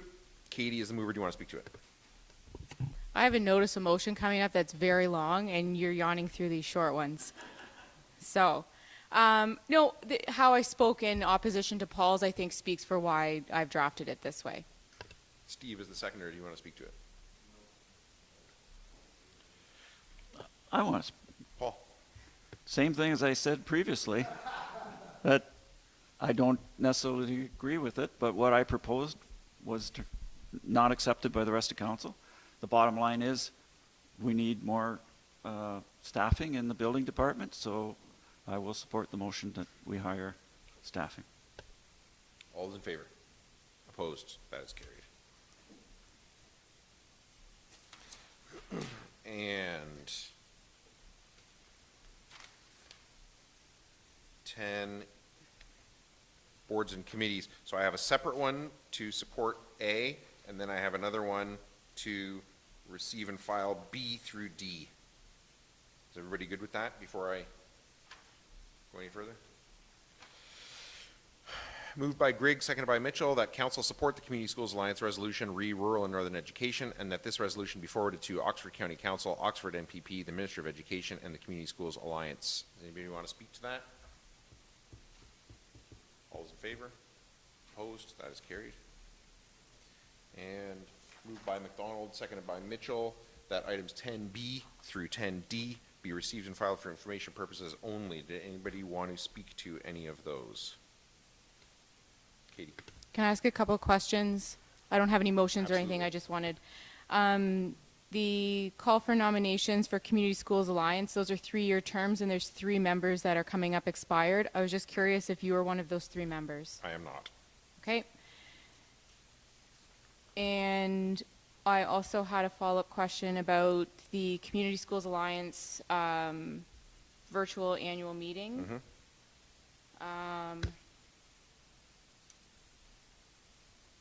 Oh, you know what? I thought I had it saved on here, and I don't have my question written down, so I'll just ask you after the fact.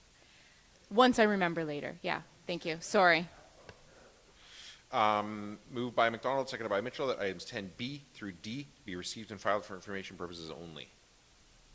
All those in favor? Opposed? That is carried. And information items. I have something to receive and file 11A and B. Does anybody want to pull either of those out or speak to either of those or have any questions about those before I call the question? Katie. The 11B, correspondence relating to the rural broadband strategy, federal funding for rural community town hall. Will you be participating in this town hall, and do we have anything identified? So they're looking for topics of concern and interest for rural communities. So in terms of economic development, is that something that would be of benefit, and what would those items be, or should we consult with ROEDC? Like, I'm thinking of like transportation, fiber, affordable housing as being, sorry, and I could have asked you ahead of time. I'm putting you on the spot here.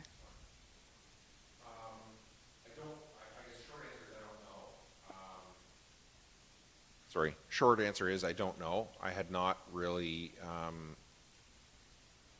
I hadn't thought about it that seriously, to be quite honest. I kind of read it, and to me, it doesn't seem that actionable, let's say, when I read it. So I was not seized to engage, let's say. And fair enough. When I read it, I thought, is this the kind of thing that becomes actionable? Because I don't have the best gauge in terms of where the best Well, basket. I could just be wrong too, right? But Okay. but to me, as I read it, I didn't feel like this was a thing about actually doing something. I don't know. Okay. I'm trying to be polite. Sounds good. Okay. Yep, that's fine. Moved by Mitchell, seconded by McDonald, that items 11A through B be received and filed for information purposes only. All those in favor? Opposed? That's carried. And then, notice of motion.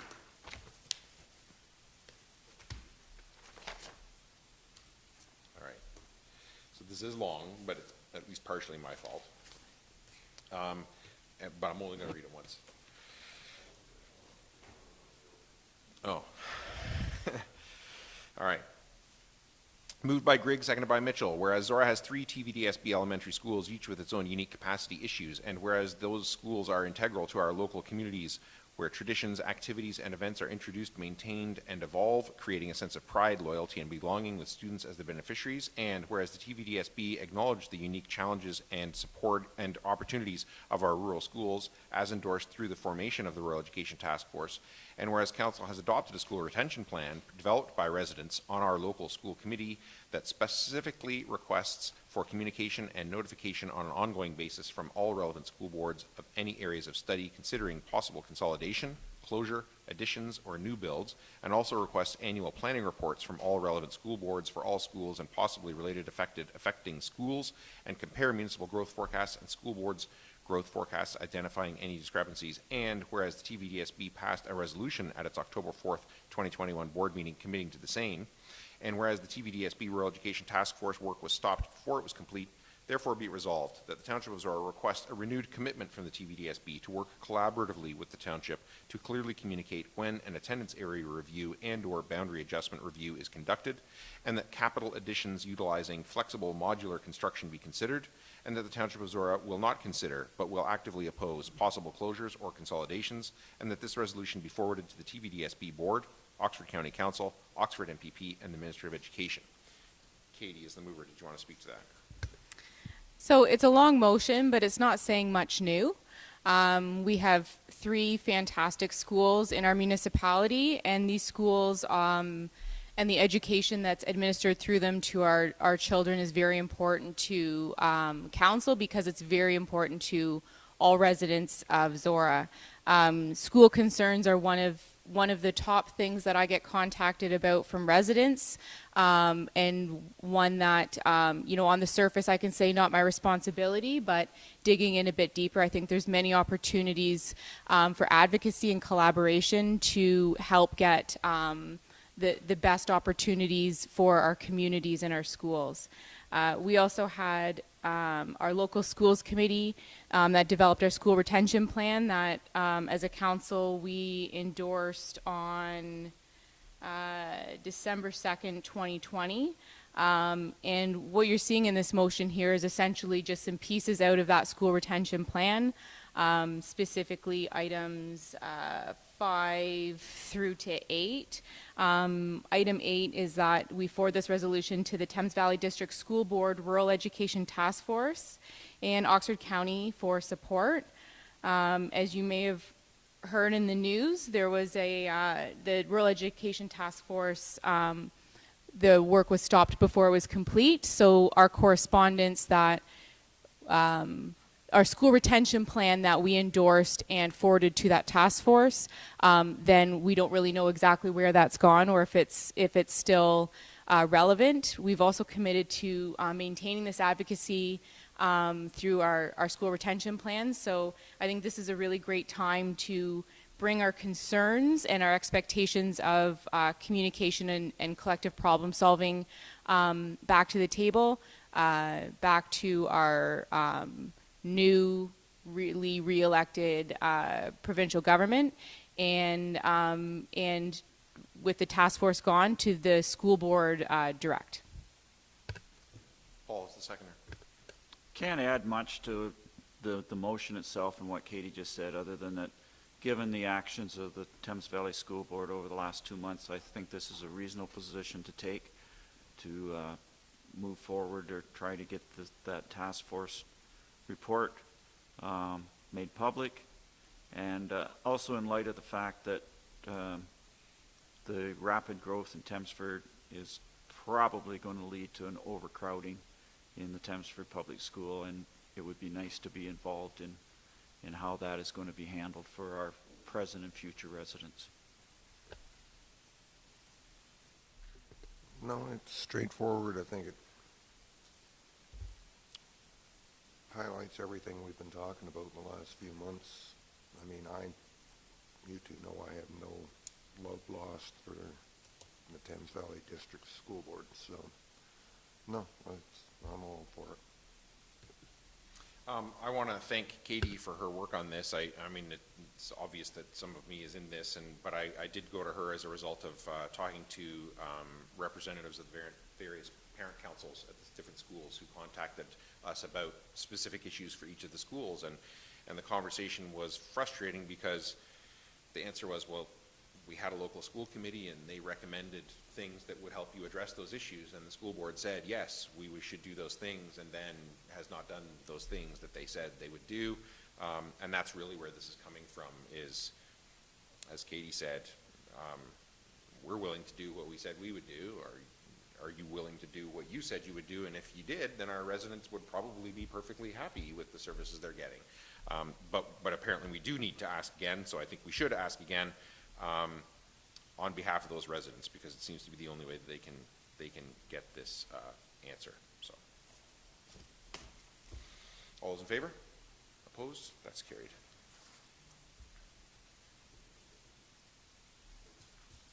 And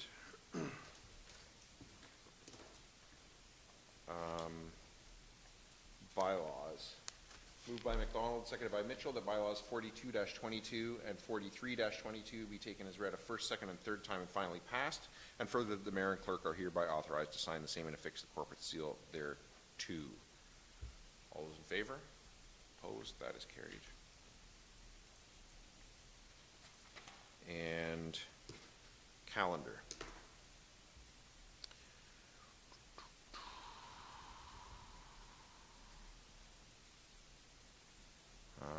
There's two different things going on Saturday, I think, in Thamesford, right? There's this weekend is the pickleball fundraiser tournament? Saturday?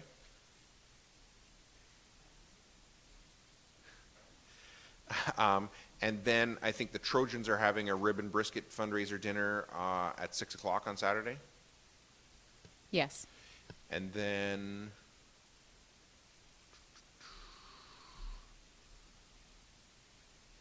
that's all I'm seeing, I think, until we're back here on the, oh no, we're not back here on the 29th because it's 5 Wednesday month. So then, yes, Paul? Upper Thames Board meeting Tuesday, June 28th. Okay. We're back on July 6th, yeah. And I think then, when is the Browns, is that July? Yeah, July 7th, right? I believe that's what was on the sign. Yeah, that's what I have in my sign. Yeah, okay. Okay. So we're back on July 6th, and then we don't have another one again then until August 17th.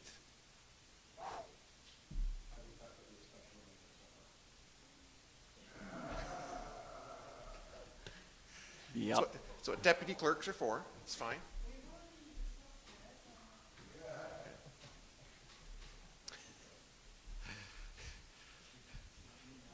Yeah. I guess it depends on what it's for. Okay. That's all I'm showing in the calendar anyway until we're back here on July 6th. Anybody got anything else? Oh, July 1st, Highland Games. Okay, I don't have to say it. Okay. But in relationship to that, we snuck in 2 meetings this month. No, the Caledonians. Caledonians. Because in that chair, right, you got the Zorra shirt on, the Okay, Zorra okay, paycheck, okay, the okay. Caledonians. Paycheck. You get paid.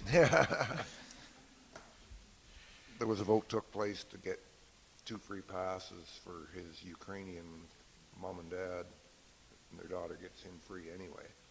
Ron's not here tonight because I got him out in the car, so I didn't bother going out and getting him again.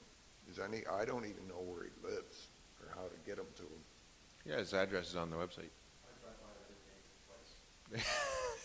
Do you? So if I give him to you, you could just stop. Okay. Just simpler than, yeah, looking at his address, it doesn't do me any good. All the roads are squirrely down there in Old North Oxford. Squirrely. Oh, that's perfectly 45-degree angle there. All right, anything else on the calendar? No? All right, then confirmatory and adjournment is all I have. So, moved by Mitchell, seconded by McDonald, that bylaw 44-22, being a bylaw to confirm the proceedings of council held June 15th, 2022, be read a first, second, and third time this June 15th, 2022, and further, the mayor and clerk are hereby authorized to sign the same and affix the corporate seal thereto. All those in favor? Opposed? That's carried. And moved by McDonald, seconded by Mitchell, that this session of council be now adjourned and herewith closed at, what does that say? Thank you. 8:43 p.m. and the next meeting of council be called for July 6th, 2022 at 9 a.m. in the council chambers of the Township Municipal Office. All those in favor?